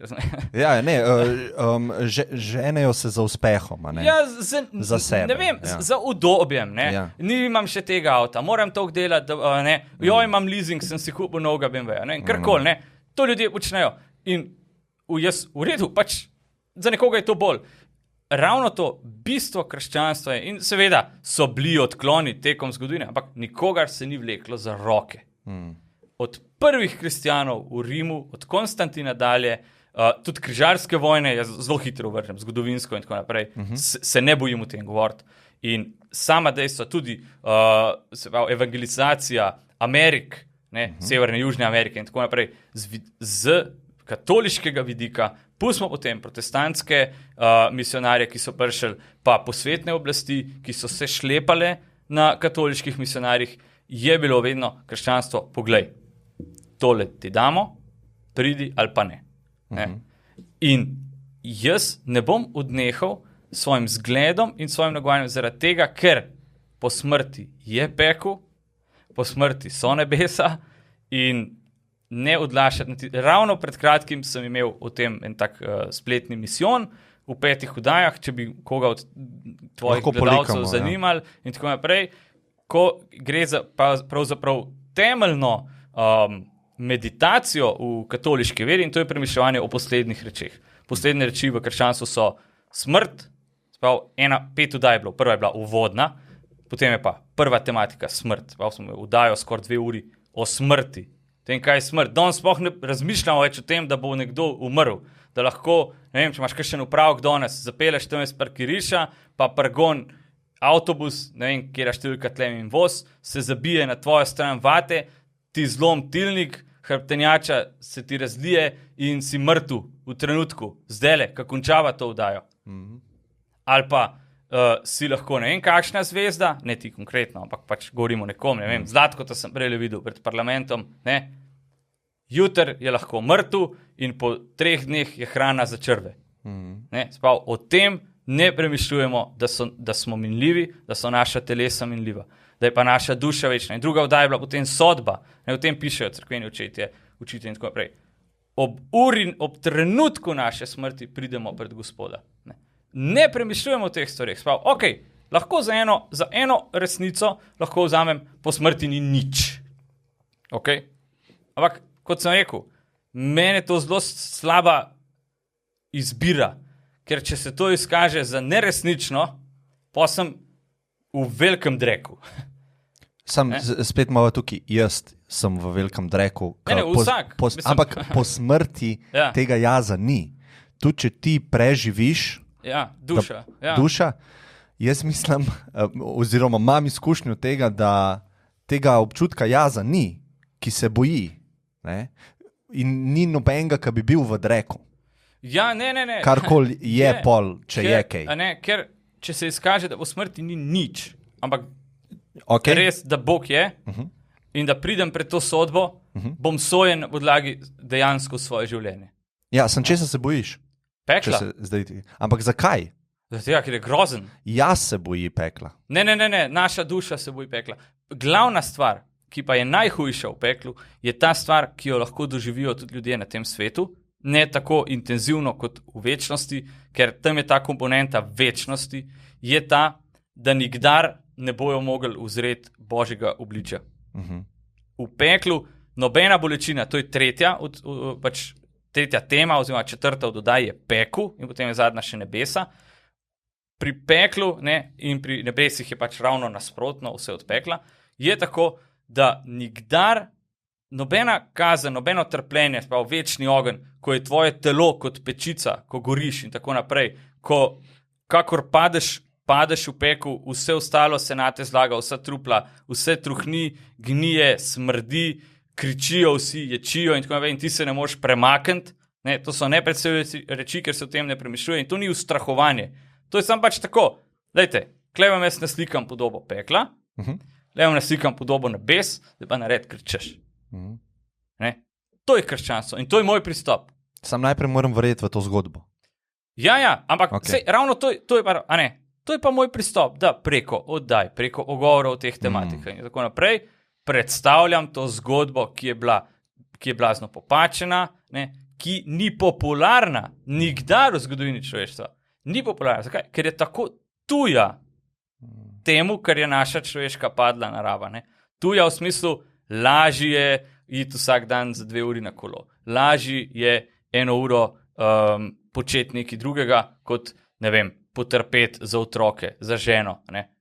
Ja, veš, kje imam jaz problem? Zdaj se tikava, ne? Ja, ok. Ne, mislim, kakor želite, želiš. Ne. Jaz imam problem pri tem, ker se zelo strinjam s tem, kar si rekel, da se ljudje nismo sposobni sebe odreči. Ja. Se pravi, vse, kar delamo za svoje ugodje, pa za sebe. Absolutno je to težko življenje, samo okusu sam, vidim pri drugih, raziskave imamo, ni dvoma. Tukaj, če govorimo o nebesih pa peklu, jaz mislim, da spet sebe gledamo. Ne? Se pravi, tukaj jaz vidim mali problemček, ker zakaj bi jaz bil dober, pa zakaj bi jaz delal dobre stvari, zato da bo meni na koncu nekaj plačano ali pa da ne bom kaznovan. Spet sem prišel okrog do sebe in spet ne vidim tukaj tega odrekanja sebe. Ker če tukaj govoriva o tem nebesih pa peklu, spet izhajam iz svojega strahu ali pa svoje želje do nebes in se zaciklam. Nisem ničesar se odrekel. Ne smeva se toliko... A se lahko odrečem nebesom? Ja, ne bi si želel. Vem, ampak... Da se odrečeš Bogu. Ker to je nasprotje pekla. Ne smeva zdaj narediti fiksacije. Ampak Bog je celota. Ne, pekel ni Bog. Pekel je odsotnost Boga. Če je vse, kar obstaja, Božje pa Bog, ne vem, kako lahko obstaja en delček, metafizično, Boga tam ni, navidezno, v bistvu pa je. Ne, ni ga. Ni ga. Ravno to. Dobesedno ga ni. To je bila kazen za Luciferja, ki je bil najvišje duhovno bitje, najvišji angel. Padli angel, ne? Ja, in zakaj? To je taka zelo zanimiva zgodba, ki je znotraj te frančiškanskega lora, nisem še najdel te besede. Ja. Pač, bivši gamer. Je ta, da Lucifer je bil najbolj popolno ustvarjeno duhovno bitje. Ampak, ker je angelom, bil angel, je angelom dana nadnaraven in videnje celotne zgodovine. In ko je bilo spoznano angelom, da bo pa obstajal človek, ki bo imel oblast tudi nad angeli, to je Marija, je Lucifer rekel, non serviam. Rekel, to pa ne, da bo ena Marija nad mano, to pa ne. On se ni takrat ne pokoril Mariji, on se je takrat uprl Bogu, ker je Bog izbral Marijo za brezmadežno žensko, po kateri se bo učlovečil. In to je ob stvarjenju časov bilo izbrano. In Lucifer je takrat rekel, to pa ne. Takrat se pač je tako, kot bi rekel, bila neka vojna v nebesih in Bog seveda, ki je vse mogočen. Lucifer je v svojem napuhu mislil, da lahko gre v vojno z Bogom. Ja. In pač Bog je samo zanj in za vse ostale padle angele, ki so pristopili na Luciferjevo stran, to so danes demoni, je ustvaril pekel. In Bog v svoje vse mogočnosti lahko ustvari kraj, kjer ga ni. Mislim, tudi mi ljudje lahko ustvarimo sobo, v kateri nas ni. Pa zaradi tega nismo. Hodil sem bolj to ne da ga tam ni, dam ti prav, ga ni tam, je pa on ustvaril, se pravi, je Božje. Ja, Okay. Jaz sem slišal glede tega Luciferja eno zelo uporabno zgodbo. Sprav, ko je on padel na zemljo, se je skril pred Bogom. Ne? Ja. In skril se je kam? Skril se je v prihodnost. Aha, ok. In to mi je tako zelo psihološko zanimiva stvar, pa tudi sam, ki se z budizmom spogledujem že vrsto let, ne, je v bistvu, kje se skriva trpljenje. Ne? Trpljenje se skriva v našem umu, pa v prihodnosti, v naši simulaciji realnosti. In zato sem hotel reči, da je to iluzija, ne? Pekel oziroma Lucifer, on obstaja, ampak v prihodnosti. Ko pa prideš nazaj v sedanjost, pa vidiš, da je to natek. In tukaj sem hotel to reči, ne? Da Bog vedno obstaja tam, po mojem vidiku, sam nisi ga sposoben videti. Ne? In lahko tudi prideš ven iz njega. Zelo mi je zanimiv, kako si ta pekel opisal tako zelo dobesedno, zelo fizično. Ja, ker je tak prostor. No, sej, to sem te hotel vprašati, kako gledaš na te zgodbe iz Svetega pisma ali pa iz celega lora krščanstva. To so pričevanja. To dejansko ogromno svetnikov, recimo nazadnje 100 let nazaj, pastirčki v Fatimi, to je bil nek čudež 100 let nazaj, ki ga je videlo, mislim, da 40-60 tisoč ljudi. In tem pastirčkom se je 13. v mesecu, mislim, da pol leta, koliko prikazovala Marija. In med enim od teh prikazovanj je eno od teh deklet pelala v peku. To je eno od zadnjih pričevanj v peklu. Ampak jih je več. Sprav se opisuje, kako je v peklu. In tudi sam Gospod nam pove približno, kakšne stvari nas čakajo v peklu. In pa lahko si predstavljamo. Sprav vse, kar nam je obljubljeno v nebesih, za vse to je prikrajšana duša, ki pa pač ne pride v nebesa. Jaz verjamem, da je pekel takšen, kot si ga opisal. Ja. Zato, ker tako, kot sem ga jaz opisal, ker se dogaja v našem umu, je tam vse mogoče. In če si predstavljamo kot slabe stvari to, kar si opisal, je pač to pekel. Za nekoga je pa malo drugačen, ne? Za nekoga se to malo spreminja, ker se druge stvari obstajajo, ki se jih on boji. Da, in to je ravno in najhujše možno. Ne? To je najstrašljiv del pekla. Ampak za enega ta trupla niso tako strašna, kot sem rekel, bo pa nekaj drugega. To je eno od dejstv. Končno bom še povedal, ampak recimo, marsikomu del trpljenja v peklu je to, da bojo se nekomu vso večnost prikazovale vse možnosti, ki bi jih lahko boljše izbral v življenju, pa jih ni. Kakšno trpljenje. Boš do smrti, do posledne sodbe, boš v peklu videl vsak trenutek, ki ga nisi preživel s svojim otrokom, pa si šuraj na basket. In to te bo žaral bolj kot vsak plamen tam, ves smrad, vse opitje, ker vse to istočasno je. Dokler si ne odpustiš. Ne mogoče. Tako jaz pravim. Ja, ampak žal ne gre tako.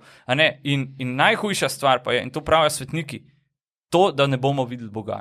Tisti, ki pač ne bo uspel po Božji milosti priti v nebesa, ki je svojim življenjem zavrgel Boga in takega ne obsodi Bog na peku. Tak je sam sebe, ker pravi Jezus, tisti, ki je mene zanikal pred svetom, ga bom jaz zanikal v poslednji sodbi pred očetom. To moramo vedeti. Zakaj moramo v tem se mi truditi, da ljudem tudi uznanjamo Kristusa? Oziroma, da ga ne tajimo. Najmanj to. Jaz ti verjena hodiš vsako nedeljo. Ne. Da se ne bojo delali norca z meni in tako naprej. Tajiti Kristusa. Ali pa videti v najmanjšem Jezusa. Zakaj sem šel mimo tistega berača? Zakaj nisem uno žensko, ki je s kolesom padla, pobral? Majhne stvari, telesna dela usmiljenja. Vse to mi bo Bog dal in bo rekel, lej, v tistem beraču me nisi videl, tudi jaz tebe zdajle ne vidim tukaj v poslednji sodbi in te pred očetom zanikam. In bo rekel, ne poznam te, proč od mene v večni ogenj. In najhujša stvar je ob prihodu duše v peku, da nikdar in nikoli, in večnost lepo v teh vdajah govorim, da ne bo zdaj izgubljala časa s tem, nikdar in nikoli ne bo dano videti Božjega obličja. In svetniki pravijo, če bi v peklu vse trpljenje bilo, In vse grozne stvari, da se ne bi prekozvale, vse priložnosti, ki jih nismo spali, vse najslabše, kar si lahko predstavljava. Lahko pa bi videla Boga, to ne bi bil pekel, ampak bi bila nebesa. Ja. Jaz sem zelo vesel, da osebno ne verjamem v to zgodbo, ki si jo zdaj le vrisil, ker se mi ne zdi psihološko uporabna. A je resnična ali ne, to bomo midva zelo težko opredelila. Ne? Ampak čisto psihološko se mi zdi neuporabna stvar, da rečemo nekomu, grešil si, nisi popoln, to itak noben od nas ni. Obsojen boš na večno trpljenje, ker ti Bog nikoli ne bo odpustil. Tudi če boš prosil odpuščanja zares. Ne? To se mi zdi neuporabno psihološko. Ja. Tudi imaš pa vso priložnost, da kadarkoli, danes, zdajle, to sekundo laufaš do najbližjega duhovnika, gospod oče, jaz bi se rad spovedal. Meni je strašno žal. Vsi nimajo te možnosti. Vsak ima to možnost. Nimajo te možnosti. Že vsi ljudje, ki niso slišali tega tvoja sporočila, to morajo pa vsi slišati. Ja, ampak ne morajo. Morajo. Ja, ampak ta oddaja bo pač, toliko ljudi jo bo pogledal, kolikor jo bo pogledal. Ja. In tisti, ki ne bo pogledal, recimo ni mu jo bila poslana, ni je videl na YouTubu, ni je videl, zdaj nima te možnosti, recimo, iti do duhovnika. Ampak zdaj je on kriv, ker poleg da te možnosti ni imel še vseh ostalih možnosti. Recimo, rodil se je v Novi Zelandiji, rodil se je v Polineziji. Sploh ne ve, kaj je Jezus Kristus, recimo. Ampak on ima možnost spoznati Jezusa in Boga, bi ti rekel. Ja. Jaz bi pa rekel, kako? Zdaj, to je res ekstremen primer. Ne? Ampak deva pol Indijo. Okay, ne, tudi tam so zelo močne katoliške skupnosti v Indiji. So, ampak mejhne, če jaz nimam stika s tem. Sveta mati Terezija je delovala v Indiji. Ti si odraščal v družini, ki je bila verna, ali je imela drugo vero? Tradicionalno katoliški. Ja. Tako, a bi rekel, da si imel srečo? Ne vem, moja starša sta ločena, sem imel vse prej kot srečo. Srečo glede nauka, da so ti ga predstavili vsaj. Ne. Ti ga niso predstavili? Daleč od tega. Aha. Mislim, živeli smo, Miklavž je bil. Si krščen bil, ko si bil dojenček? Ja, seveda. Ok, si imel srečo pri tem? To je blazna sreča. Kaj pa nekdo, ki nima te sreče? Moramo ga krstiti. Ok, ampak recimo nima še vseh ostalih sreč, ki sem jih opredelil. Ne, najprej ga je treba krstiti. Ok, ampak on ne ve, kaj to sploh pomeni. Spravo nesreča. Mislim, dojenčki, ki se ga krstijo, ki se ga krsti, ne vejo. Ne. Zanj vejo starši. Ne, recimo en 40-letnik v Indiji. Pa ve, ker se ga pripravi na krst. No, ampak ne pozna tega nauka. Morava iti tja. Mi dva moramo iti. Tega dotičnega. Ja, ne vem, mislim, to je tako hipotetičen scenarij. To so totalno resnični scenariji. Seveda, in zato so misionarji. Vem, ampak imajo omejen obseg. Zato je treba imeti 100 misionarjev. Zato moramo biti vsi misionarji. In Bog se zaveda tega, ne, da je materija omejena. Ne? Ja. In se pravi, nas sam Kristus pošle, pojdite in naredite vse narode za moje učence. Okay. Pa vsakemu je dana ta. In mi da ne smemo zdaj postati megalomana, pa misli, da lahko celega sveta, da lahko cel svet spreobrnemo. Ne, sam hočeva rešiti dotičnega človeka pred večnim trpljenjem. Ja, gremo po pravilu proksimitete. Sprav, koga lahko najprej? Svoje najbližje, svojo ženo, svoje otroke, svoje sovaščane, jezerjane, morda tiste gledalce, ki spremljajo Skutum Fidej, Bogu hvala, večjo publiko, ki jo dobim v takih vdajah in tako naprej. Take ljudi ne smem postati megaloman in dobiti nek božji kompleks, v smislu, se moram vse spreobrniti. Jaz ne vem, znorel bom, če ne bom še Italije pa Madžarske zraven. Jaz mislim, če en človek, ena duša, ena zavest večno trpi na način, kot si ti opredelil, brez možnosti odpuščanja, pa iti ven iz tega, da je to največja katastrofa vseh časov. Zato govorim, da moramo biti megalomanski, če imamo take ekstremistične verovanja. Vse v tem oziru sem, ampak moramo se zavedati tudi svojih omejitev. Ampak Bog nima omejitev. Se nima, zato pa je Božje usmiljenje tukaj. Se pravi, recimo, razumem, kaj ti želiš zdaj prikazati. Ne, rekel si, da Božjega usmiljenja ni v večnem trpljenju. Po poslednji sodbi ne.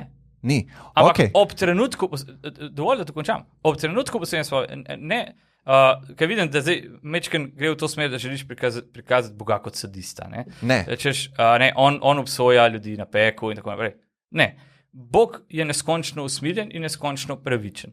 In katoliški nauk, tudi nekateri pokoncilski dokumenti in tako naprej pravijo, da po božji milosti lahko vsak mu je dana možnost, ki Boga ni spoznal, ne vsak, pika, ampak vsak, ki mu ni bilo dano naleteti na misionarje, na Scutum Fidei vdajo. Čeprav, dejva se ne slepiti, v sodobnem informacijskem veku je zelo težko, da pri poplavi vseh spletnih oddaj, blogov, tekstov, župniki so po svetu, nekega svetega pisma, ki je zašel v en predal v enem hotelu, nekdo ne naleti niti na besedo o Kristusu, ki bi mu dala izhodišče za brskanje naprej. Ampak hipotetično, da obstaja v Polineziji še vedno en poglavar, ki pa res mu ni bilo dano slišati, je v njemu po tej božji milosti možnost, da bo poslušal glas vesti, ki je božji glas in delal pravilno in mu bo po smrti kljub temu dano priti v nebesa. Bog ne obsoja a priori na peku. Zopet sem rekel, najhitreje pošel v peku človek, kot sem jaz, ki mi je dano več vedeti in to sam Bog pravi. Več vam je dano vedeti vi. In na podlagi tega boste tudi strože sojeni. Sprav, tisti, ki več ve, bo strože sojen. Ne gre Bog zdaj kar vse isto. Alen je prebral toliko pa toliko knjig teoloških, toliko pa toliko podcastov teoloških je pogledal, ogromno premoli, hodi k sveti maši, se res trudi živeti neko katoliško življenje, njega bom sodil isto kot nekoga, ki je samo enkrat po eni radijski vdaji sred ene indijske vasi slišal Jezus. Okay. Ne gre to tako, Bogu hvala. Dejstvo pa je, in Bog zaradi tega ni sadist, ampak zaradi tega, ker govoriva izmed ljudi, ki so spoznali Kristusa, tako ali pa drugače, pa slišali za in tako naprej, ogromno jih bo šlo pač v peku. In to ni božja zloba, ker Bog ne more zloben biti, to je pač čista pravičnost. Zdaj, če bi hotel biti malo res ultra radikalen, bi rekel, vsi, ki bojo poslušali to vdajo, pa bojo še vedno rekli, Jezus, briga me, življenje po smrti, briga me. Ne se čuditi pol, če pač bo po smrti sodba kakršna bo, ne? Ker ste slišali, ker so vam bili dani neki zametki, ker so bila dana neka izhodišča, pa ste to zavrgli, ne? Ja. Jaz tukaj nič nimam, ampak ja, mislim, dano je bilo to, pa dano je bilo marsikaj drugega. In če je nekdo drug začutil pri nečem drugem močnejši vzgib, spet jaz ne bi rekel, da je on kriv, da se napačno po tvojem odločil. Ne? On se je pač odločil za tisto, kar je on mislil, da je prav v tistem danem trenutku. Ne? Če bi bila pa midva bolj prepričljiva mogoče, ne? Spet ni po njegovi krivdi, da nisva bila. Ja. Ali pa da ni bil nek misionar, ali pa da niso njegovi starši bili, ali pa duhovniki, ali pa kdorkoli. A ne, spet tukaj vidim, da je zelo težko, mislim, biti tako zelo enoplasten glede tega, ali pa tako bom rekel, vse ali nič, ne. To ali nič, ne. Ker ljudje imajo drugačne psihološka stanja glede verovanj, pa glede življenja. Se s tem čisto strinjam. In to je en recept, ki bi jaz rekel, pa še enkrat bom poudaril, zelo uporaben se mi zdi. Jezusov nauk krščanstva, zelo uporabna stvar. Ampak ni pa edina stvar, ki je uporabna v tem vesolju. Ja, definirati treba uporabno, ne? Uporabno za živeti dobro življenje, pa mogoče celo, če to raztegneva na posmrtno življenje, ne? Ker ne veva, kaj se tam dogaja. Ne? Oziroma, kakšna je ta sodba točno. A se res sodi po naukih iz Svetega pisma, ali se sodi po nečem drugem. Jaz mislim, da midva tega ne morava vedeti. Ne? In je to čist fair reči, da ne morava vedeti. Ampak zopet ta argument, če ne morava vedeti, raj riskiram, da živim kot da so v smrti nebesa in peku. Zakaj pa ne islam? Mislim, zaradi tega, ker... Zakaj, kako veva, ker če mi dva zdaj zbereva, recimo, da me ti prepričaš? Glede islama mora biti na začetek, ne na koncu. Ne, sam pravim, ne, imava te dve stvari, posmrtno življenje je v obeh. Jaz bom zbral krščanstvo, ker si mi je prepričal, pridem na poslednjo sodbo in reče Bog, napačno vero si izbral, jaz sem islamski, jaz sem Allah. Ne? Ja, ne, hec je o tem, da mi dva naju do premišljevanja o poslednjih rečeh mora pripeljati Kristus, ne najna izbira o tem, kaj bi si želela po smrti. Ne? Spravim, ampak želiva si nebesa. Ja, ampak zakaj? Zaradi Kristusa, ne zaradi nebes. Ne zaradi nebes? Ne, zaradi tega, ker v nebesih, tam bom jaz uzrl svoje najbližje, ki mi je uspel priti v nebesa, svetnike, mojega zavetnika, recimo svetega Blaža, svetega Janeza Vianeja, ki je meni zelo ljub svetnik, svetega Bonifacija, ne, in tako naprej, recimo svetega Augustina. In vsi ti svetniki, vse te duše v nebesih bojo blazno vesele, ko bodo mene, a pa tebe, a pa kogarkoli tam zagledali. Ne? In tam bom videl Božjo mater, Devico Marijo. In sama Devica Marija te potem pelje do Jezusa in potem prideš pri Boga. In to je tisto, se pravi, ti si najprej moraš poznati Kristusa, ne? Ker če greva pri islamu, greva najprej do Mohameda, mora poznati Mohamedovo življenje in tako naprej. Ne? Jaz tukaj sicer sem že par ljudi probal povabiti in tako naprej, ampak jaz sem zelo neizprosen, kar se tiče islama.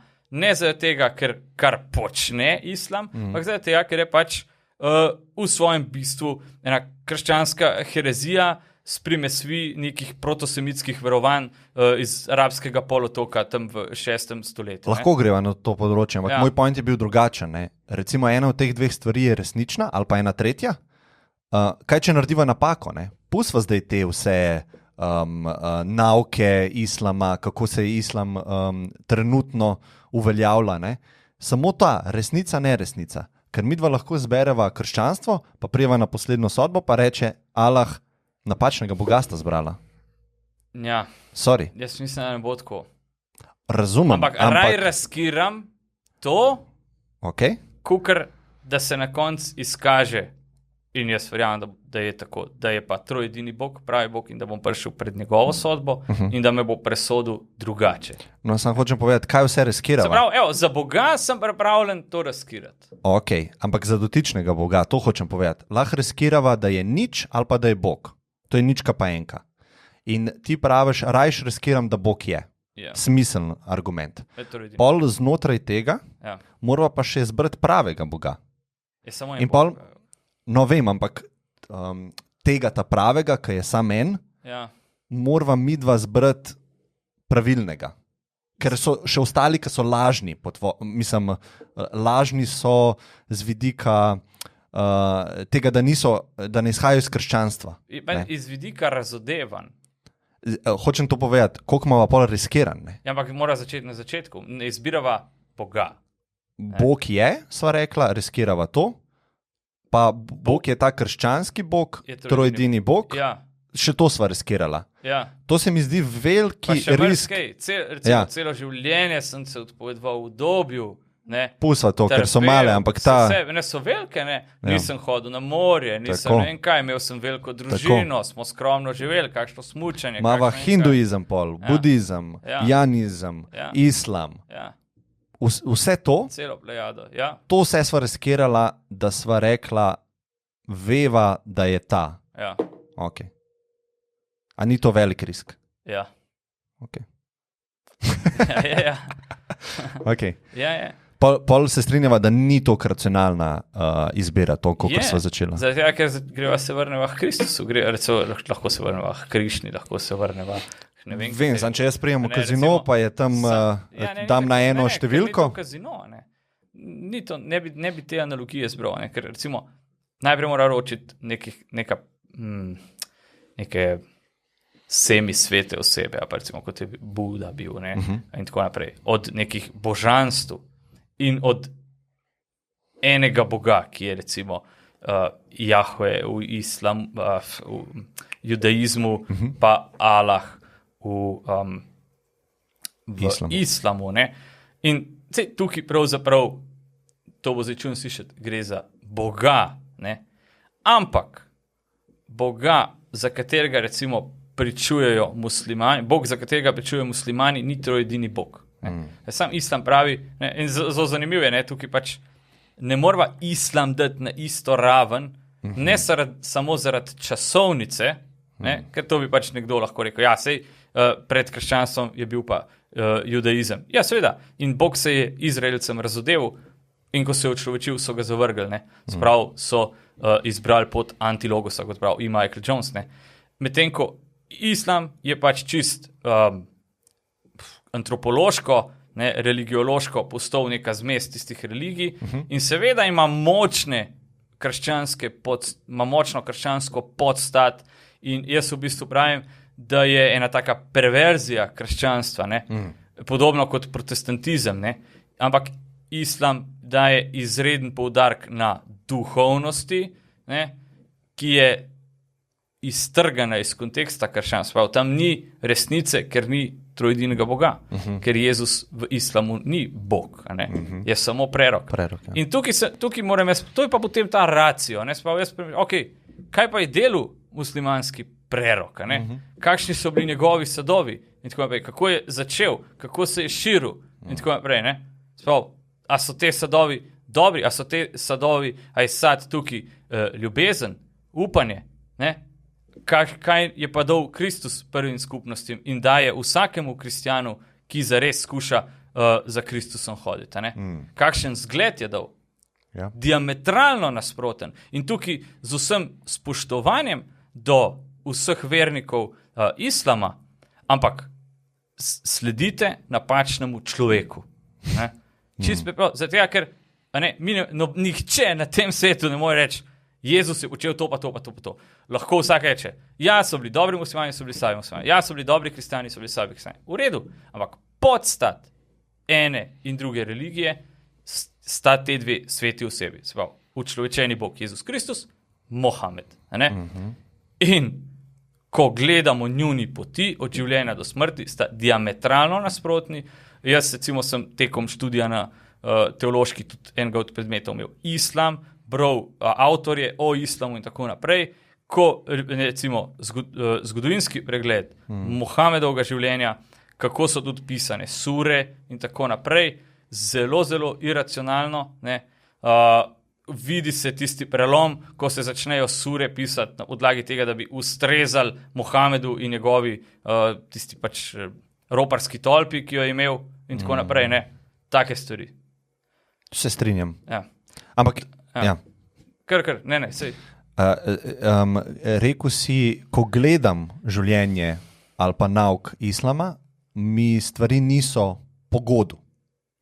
Ja, mislim v smislu, ko berem dela. Ja, pa hadite, niti smiselno, niti racionalno. Ne. Ko beremo pisce o islamu, ko se islam razčlenjuje predvsem skozi prizmo Mohameda, se vidi, da je bil tam pač nek utilitarističen, nek pragmatičen pristop k zlorabi, vidi se močne elemente arianizma v islamu, ki je bil takrat zelo prisoten. To je bila ena zelo huda krščanska herezija, ki se je takrat razpasla. Vidi se te vplive, ker sam Mohamed je bil skupaj s trgovci v krajih, kjer je bil arianizem močen in tako naprej. Vidi se prisotnosti teh pravzaprav nekih totemskih varovanj, ki so tam bili na arabskem polotoku, vsako pleme tam je imelo svojega totema in tako naprej. In vidi se potem, kako je ta pragmatičen pristop in zloraba teh zmesi verstu bil uporabljen za to, da se je upravičeval, mi smemo vas zauzeti. In potem se je žal v vakumu, ki je nastal po propadu Perzijskega imperija, tam zelo, zelo hitro islam razširil, potem pa pač vstopil predvsem v krščanski prostor, pa v Severna Afrika in tako naprej. Pa tudi precej nasilno, sej neki sem bral zgodovini. Kako pa gledaš na te zgodbe iz Svetega pisma? Zelo mi je bilo zanimivo, kako si opisal pekel, fizično. Kako pa gledaš na ostale zgodbe pa na čudeže? Zdaj, če se ne osredotočva toliko na Jezusa, ampak recimo na Genezo, pa recimo Staro zavezo, recimo Adama pa Evo, Kako gledaš ti na to zgodbo? Gledaš dobesedno, gledaš metaforično? Jaz gledam kar dobesedno. Dobesedno? Ja. A pol lahko sklepam, ali pa boš sam povedal, v neko teorijo o evoluciji pol ne verjameš? Ne v to. Okay. A lahko malo razložiš, kaj me zanima? Ja, mislim, mene tudi zanimivo, da sem to knor, da o teh stvareh govorim. Ampak enostavno, prvič, to, da obstaja toliko vrst, toliko različnih živali, živih biti in tako naprej, to ni skregano z bibličnim zapisom, oziroma staro zavezo, z pričevanji o stvarjenju. Ne? Ker malo je skreganje racionalno, če hočemo biti racionalna. Ni, zato ker sama teorija evolucije, ki jo je podal Darwin, je pravzaprav na mnogih točkah že ovržena. Ne? Pa nisem ekspert, tako da tukaj v te detajle ne bi šel, ampak to, da obstaja pač 10 različnih tipov ene vrste metulja, en gens je in pač so različni rodovi, kakorkoli že, enega metulja, to ne pomeni, da je ta metulj evolviral, ali kako bi rekel. Pač na nekem kraju je bil tak metulj, na nekem kraju je bil tak metulj. Ne? Vprašanje je zakaj? Ker se je prilagodil svojemu okolju. Ni dokaza, da se je prilagajal. Lahko je enostavno s tem okoljem tak bil ustvarjen v tistem okolju. Sej to mi vemo, recimo, bom dal samo 2 primera. Okay. V Angliji poznamo primer ptic, kjer je zaradi onesnaženosti zraka so začele v roku 20-30 let spreminjati svoje perje, barvo. To so znanstveniki opazovali. Drugi primer, ki je pa nam dosti blizu, pa teh primerov je nešteto, so pa psi. Mi vemo, da lahko ustvarjamo nove pasme s križanjem.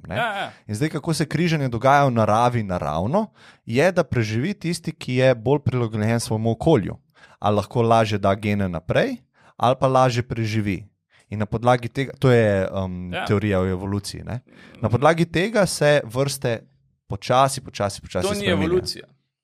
To ni evolucija. Ne, to je pač prilagoditev. To je tako, kot da bi rekel, človek na severu je evolviral, ker ima, ne vem, gostejšo brado. Mislim, evolucija se zgodi takrat, ko mi, ljudje, definiramo, da ne gre več za isto vrsto. Tako, a ne gre za psa? Vem, gre za psa, ampak eno je pes, ki je, primer psa, ampak imamo recimo ljudi. Neandertalec, Homo erectus, Homo sapiens, različne vrste, ki izhajajo iz istega prednika. Ja, tudi te stvari so ovržene, ne? Aha. Še zmeraj je šlo za človeka. Ne. Pa je šlo za človečnjaka. Ja, ampak človek je Homo sapiens sapiens. To je človek. To so neke norme, ki jih je človek postavil. To smo mi postavili, ampak če bi jih midva zdaj dala sem neandertalca, pa Homo sapiensa sapiensa, bi videla po mnogih karakteristikah, da ne more iti za isto vrsto. Manjši je za 30 centi, lobanjo ima totalno drugačno, čeljust ima drugačno, roke ima drugačne, vse je drugače. Zakaj? Zato, ker se je po počasnem postopku ta vrsta evolvirala v novo vrsto. Ampak to mi predpostavljamo. Mislim, da je to kar nekako dokazano, znanstveno. Sej pravim, sem rekel, če hočemo biti racionalna, znanstvena, težko rečemo, da smo vse vrste dali na Noetovo barko med vesoljnim potopom. Kako? Vrst zdaj vemo, koliko je. 100 000, milijone in milijone različnih vrst živali.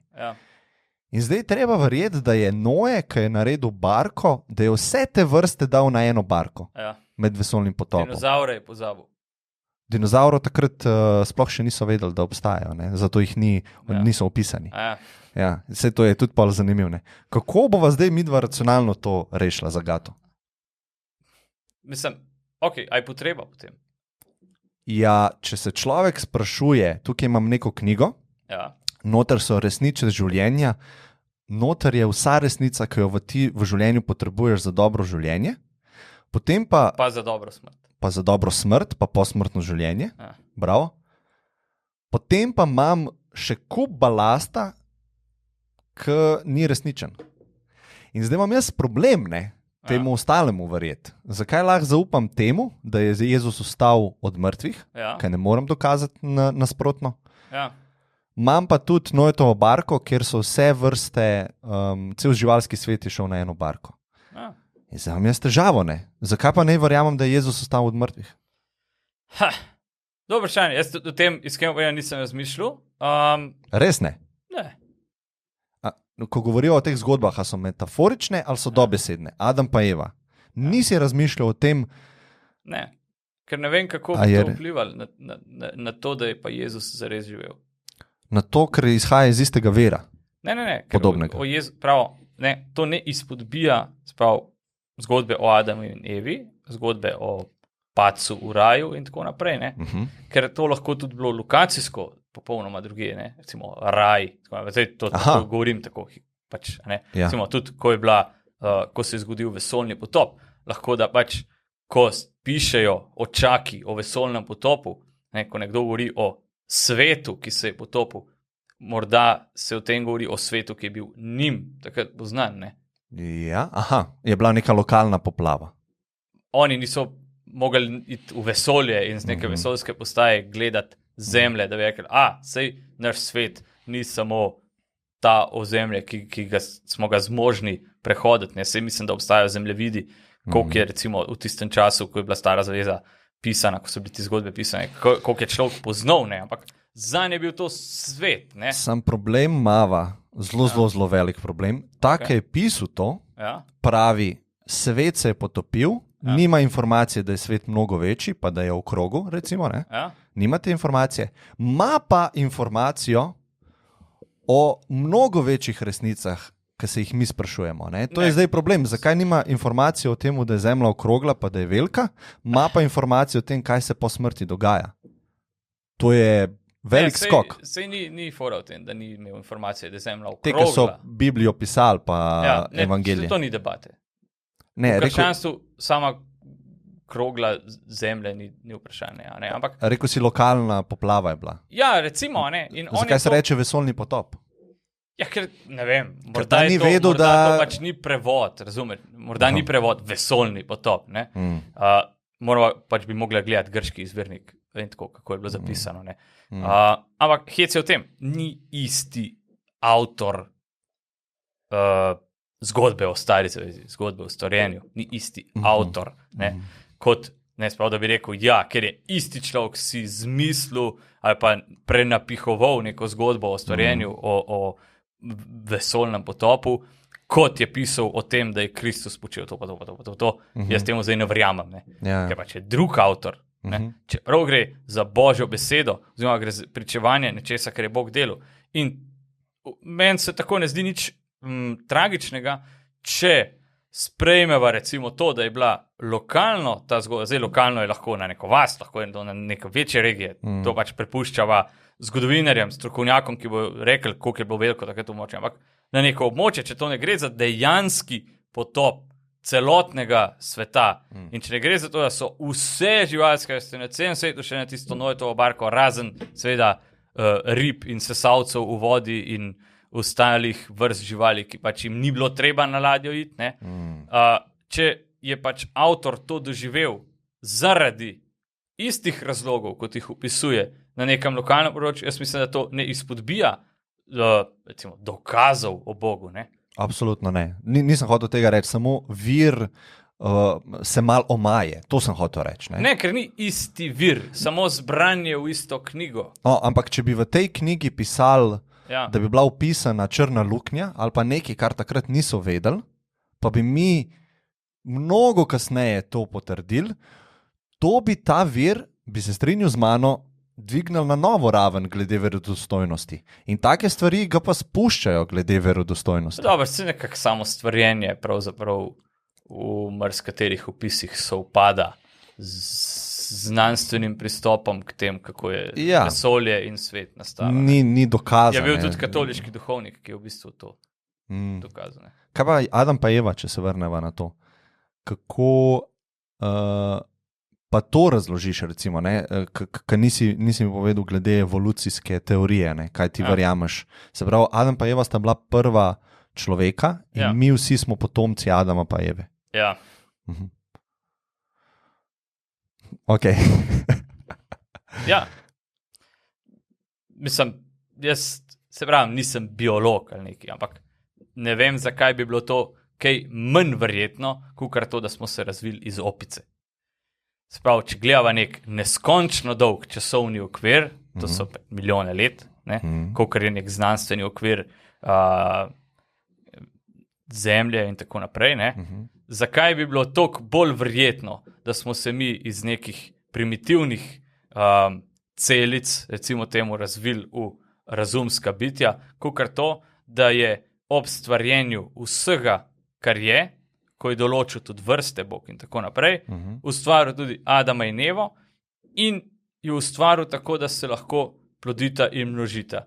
In če dava enak časovni okvir dvema človekoma, ki ustvarita nek človeški rod, potem je enako možno, da smo se samo iz enega moškega in iz ene ženske na koncu poselili celotno. Ne, če gledava skozi ta nek scientološki pristop. Ne? Ni enako možno zaradi dokazov. Ne? Za opcijo A imamo dokaze, za opcijo B pa nimamo dokazov. Ne? Tako jaz, ko gledam svet, tako vidim. Ne? Se pravi, za Adama pa Evo imam napisano nekaj, kar je šlo čez ustno izročilo in je v eni knjigi. Pol imam pa drugo, je pa teorija o evoluciji, ki ima nešteto dokazov, nešteto virov različnih, nešteto znanstvenikov. Se pravi, ne morem to nekako enačiti. Ne? Tako jaz vidim. Ja. Čistko, če se probam uporabiti racionalni um, ki mi ga je Bog dal, ne? Mi tukaj te dve stvari niti blizu ne prijeta. Ne? Pa sam še to bi povedal, mi se nismo razvili iz opic. Ne? Mi imamo skupnega prednika kot opice. Ne? To je pač manjša razlika, ne? Zato ker ta opcija, ki zdaj obstaja, takrat ni obstajala. Mi smo imeli samo istega prednika, potem, kot sem rekel, smo se ločili in one so šle v eno vejo, mi smo šli v drugo vejo. In če to celo drevo gledamo, pridemo do enoceličarjev. Ne? In to ne pomeni, da Boga ni. Jaz ne bi rekel. Ne? Sam mal mi to knjigo znižuje verodostojno, samo to sem hotel povedati. In takih stvari lahko zdaj imava... Ne, sej jaz razumem. Mislim, absolutno se na nekih točkah lahko človek zapleta v to ali pa v tisto. Ampak enačiti vire izpred 3000 let, pred Kristusovim rojstvom, ali pa izpred, se pravi, 80 let po Kristusovem rojstvu, je majčken drugače. Zdaj, sama zgodba krščanstva za moje pojme ne bi smela za nikogar biti manj verodostojna, zaradi tega, če neke trenutne ugotovitve znanstvenikov ne sovpadajo s tem, kar so pač bile neke zgodbe, ki so jih pisali Izraelci, s katerim so si razlagali stvarjenje, s katerim so si razlagali izvor človeštva, s katerim je zelo smiselno in dobro razložena tudi človeška padla narava, z vidika tega, kako kača zapelje, kako človek v bistvu reče, sej Bog ne bo nič slabega naredil, če ga ne ubogam in tako naprej. In če so te zgodbe lahko en dober upomnik, ali so resnične za nekoga ali ne, to po moje bistveno ne spremeni. Ker če nekdo reče, ok, zame je to samo zelo dobra prispodoba, pa ga to vsem pripelje do Kristusa, pa do lepega krščanskega življenja, mislim, da to ne spodbija verodostojnosti tega, a je Kristus vstal od mrtvih, a ni. Ker o tem, da je Kristus vstal od mrtvih, pišejo in pričujejo popolnoma drugi ljudje, kot so pa 3000 let pred njimi pisali o vesoljnem potopu, o Adamu in Evi, o stvarjenju, o Kainu in Ablu in tako naprej. In bi bilo škoda, da nekdo reče, mi smo pač naši skupni, mi z opico imamo skupnega prednika in tako naprej. Jaz zaradi tega zdaj ne verjamem temu, da so šle vse živali na Noeto barko, to je nemogoče in tudi Jezus je larifari zame. To je bilo škoda tako razmišljati. Se strinjam, sam pol je treba mogoče reči, jaz verjamem metaforično v zgodbo o Adamu pa Evi. Vidim smisle v tej zgodbi, ampak ne vzemam jo dobesedno, ker vem, da evolucijska teorija drži do zdaj. In isto bi rekel za vse ostale zgodbe, ker jaz vidim, kje se problem zgodi. Okay. Če imamo staro zavezo, pa imamo neke nauke, ki jih je Bog zapovedal. In mi iz te perspektive zgodovinske vemo, da neka stvar ni moralna. Okay. In kaj moramo mi pol narediti? Ne? Mi moramo reči, to je za tisti čas veljalo, pa malo drugače bilo, tako da to damo malo na stran, pa bomo vzeli te stvari ven. In v bistvu zberamo iz Svetega pisma stvari ven. In jaz pravim, zakaj se sploh ukvarjati, toliko s to knjigo? Gremo vzeti nauke, ki so koristni, ki vodijo k boljšemu življenju, pa gremo vzeti še eno knjigo, pa tretjo, pa četrto, pa peto, pa 100 knjig, pa gremo vzemati ven stvari, ki so koristne, ki vemo, da so koristne, pa gremo živeti tako. Ne? Ker vidim, da se dostikrat dogaja, ne, zberamo, ampak vse nočem reči zavreči te knjige, ampak dati jo dol iz pedestala, na katerem je. Ja, to se mi zdi večkrat taka mainstream zmota, ker pravzaprav katoliška pozicija ni osnovana samo na bibličnem izročilu.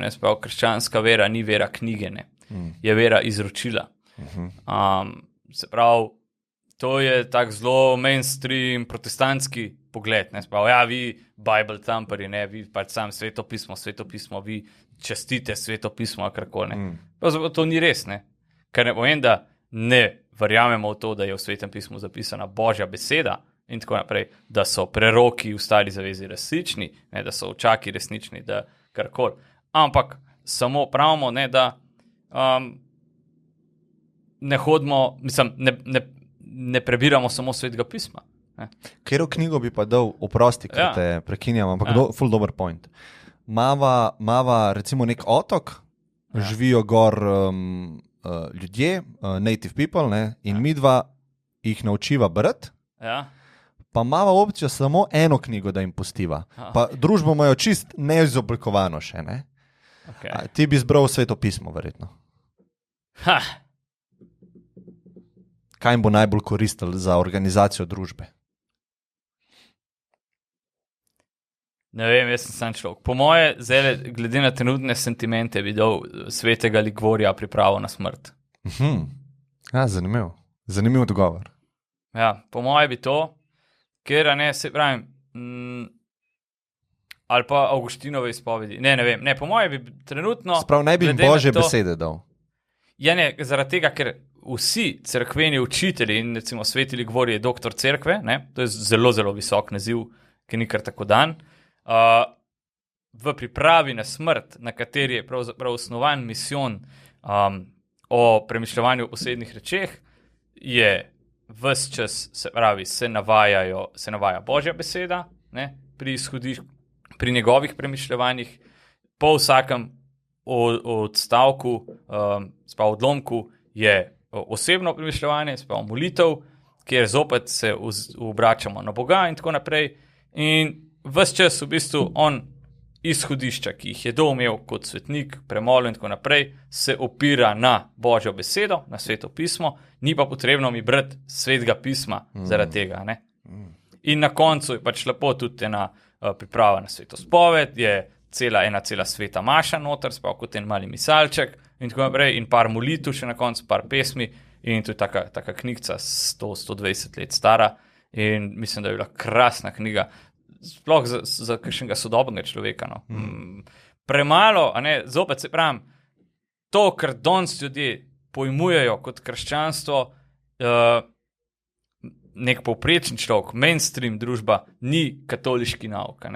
In v sodobni družbi, ne, med vsemi duhovnimi čtivi in tako naprej, pravzaprav ne najdemo katoliške duhovnosti. Ne. Recimo, Priprava na smrt Svetega Ligvorja bi bila ena čudovita knjiga, ki bi lahko v konzorciju prodajali, pa se pač noben ne postop, da bi naredil neko posodobitev, ponovno vendar izdajo in tako naprej. Ne. Pa se mi zdi krasna duhovna knjiga. Ne. Ja, ful ti hvala za tole. No. Mogoče čistko za na koncu, katere izzive, parkrat sva se dotaknili tega, katere izzive vidiš sodobnega človeka ali pa človeštva v 21. stoletju, da so kot največji, največji, ali pa mogoče zablode? Ja, jaz bi... to jih je. Ja, obsežno je. No. Po moje bi na prvem mestu, da bi zopet začeli biti malo bolj preudarni. Sprav, dobili smo eno krasno tehnologijo, ki se reče informacijska tehnologija, ampak smo jo pač zagrabili na polno in inflacijo tako povzročili, da ne vemo, kako ustaviti. Bogu hvala, jaz opažam pri svoji generaciji, verjetno je to najna generacija, da že očetje, mame so spoznali, jaz se spomnim, naše babice so še ne zdaj toliko blizu televizije. Starši, ki so stari 45 let, so otrokom dajali pametne telefone, starši, ki so stari med 25 in 30 let, so absolutno za to, da otroku do 18 leta pametnega telefona ne bojo dali. Ta razlika, kako smo šli od tukaj sem, pa zdaj spet dol. Bodimo bolj pametni, kar se tiče te informacijske tehnologije. Morda ena krasna knjiga, ki je še nisem prebral, ampak je pa taka zanimiva za premišljevanje, Benedict Option, Sveti Benedikt je bil tak znan menih, ki se je umaknil ravno pacu Rima in tako naprej, pred tisto norostjo v Nurso, to je tam nek v Padski nižini, tako naprej, na samo, in ne ta umik ven iz družbe, ampak pretehtati, ali je res to, kar nam moderna družba, predvsem z tega tehnokratskega vidika, ponuja dobro, a je 500 kanalov na TV-ju dobrih, ne, a je nujnih, to vsi vemo, da ni nujno, ampak a je dobro jih imeti, a je treba imeti Netflix, a je treba imeti HBO, a je treba imeti Amazon Prime, a je treba imeti Premium YouTube, a je in tako naprej. Porniče, ja. Se pravi, vse to informacijsko tehnologijo zabremzati in premisliti nujno, kaj nam res koristi kot družbi, kaj nas dela boljše ljudi in kaj so zelo, zelo hude nevarnosti. To je prva stvar. In druga stvar, ki je povezana s tem, je ta odtujenost, ki je nastala zaradi razpada družin. Ker glaven problem po moje družine zaradi tega, ker ima vsak svojo pametno napravo in so tam zadoščene ta njihova interakcija, ta potreba po socializaciji je preko pametnih naprav zadoščena, namesto da bi bili en z drugim. Namesto da bi očetje se z mamom ukvarjali, žene z možovi, možje, očetje, mame z otroki in tako naprej, in otroci, da bi težili svojim staršem, oziroma da bi bilo otrokom dolg čas. Bog ne dej, da bi bilo danes otroku dolg čas. Jaz se pa prav silam to, da je našemu Konstantinu sem pa tja kakšno uro na dan dolg čas. Daj mi mir, sam se zamot, pa ne zato, ker te ne bi imel rad, ampak zato, ker te imam neskončen rad. Ker boš ugotovil, da tista škatla, Lego kocka, ki sva odprla, sva sestavila, zdaj pa vse razstavljen, da je tam neomejen svet, ki ga moraš sam odkriti. Pa ga ne boš odkril, če ti bo vse takole dan. Ja. Se pravi, povezati se zopet kot družine, pa res še tretja stvar, sploh se upogum za družine. Ljudje danes ne izberejo ne celibat, ne da bi šli za duhovnike pa za nune, niti ne izberejo družine, izberejo neko drugo opcijo obdobja, po moje lažnega obdobja, ko pri 45-50 ugotovijo, da so za otroke prestari, ženske že pri 35 ugotovijo, da ne morejo zanositi, kakšno trpljenje potem to, ko si recimo zaželita otroka, ko pravi otrok je zdaj soba pripravljena in je izredno težko zanositi, kakšna kalvarija je to za ženske in ko pri 40 po mučnih letih poskusov za to, da bi imela otroka, spozna, da so šla leta mim, da ne bo nikdar potomcev, da ne bo nikdar smeha otrok v družini. Morda je to prva stvar, ki bi jo mogel imeti. Morda bi mogla imeti samo v tem vdajo. V tem predvsem iz ljubezni do žensk, ki so roditeljice, da se jim vrne nazaj to ženstveno dostojanstvo, ki je v materinstvu najbolj izpopolnjeno. In koliko predvsem mladih deklet trpi zaradi tega, ker se jih žene na neke karijere in tako naprej in koliko bolj vesele, zagotovo garantiram, bi bile kot matere. Seveda je pa pomembno tudi, kakšen mož je ob njej. To je vdaja spet čisto ločena. Tukaj so pa res zelo moja mnenja glede tega, ampak mislim, da se ne motam, ker... Ja, se mi zdi smiselno, no. Opazujem družbo in... Ja, mislim, to, kar si nekako vse opredelil, sem glih pred 2 dnevi razmišljal, da je v bistvu to, kam gremo, je neka družba substitutov, V bistvu imamo neko naravno potrebo po nečem, recimo po tem, da smo v naravi, pa da gremo na sprehod, da nas pomiri, ampak substitut je lahko tudi en joint, recimo, ne? In v bistvu ta joint te pomiri. In ti si substitut naredil, ampak nevede, nisi samo tega zamenjal. Ne? V naravi, ki si v gozdu, prihaja do tebe milijone in milijone različnih dražljajev, ki jih ti v bistvu prekinaš. Ne? Ali pa, ne vem, substitut Pornhub, ne?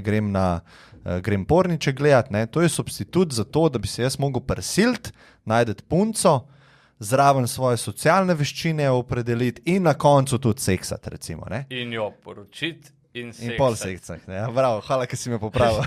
A veš, koliko je treba, ne?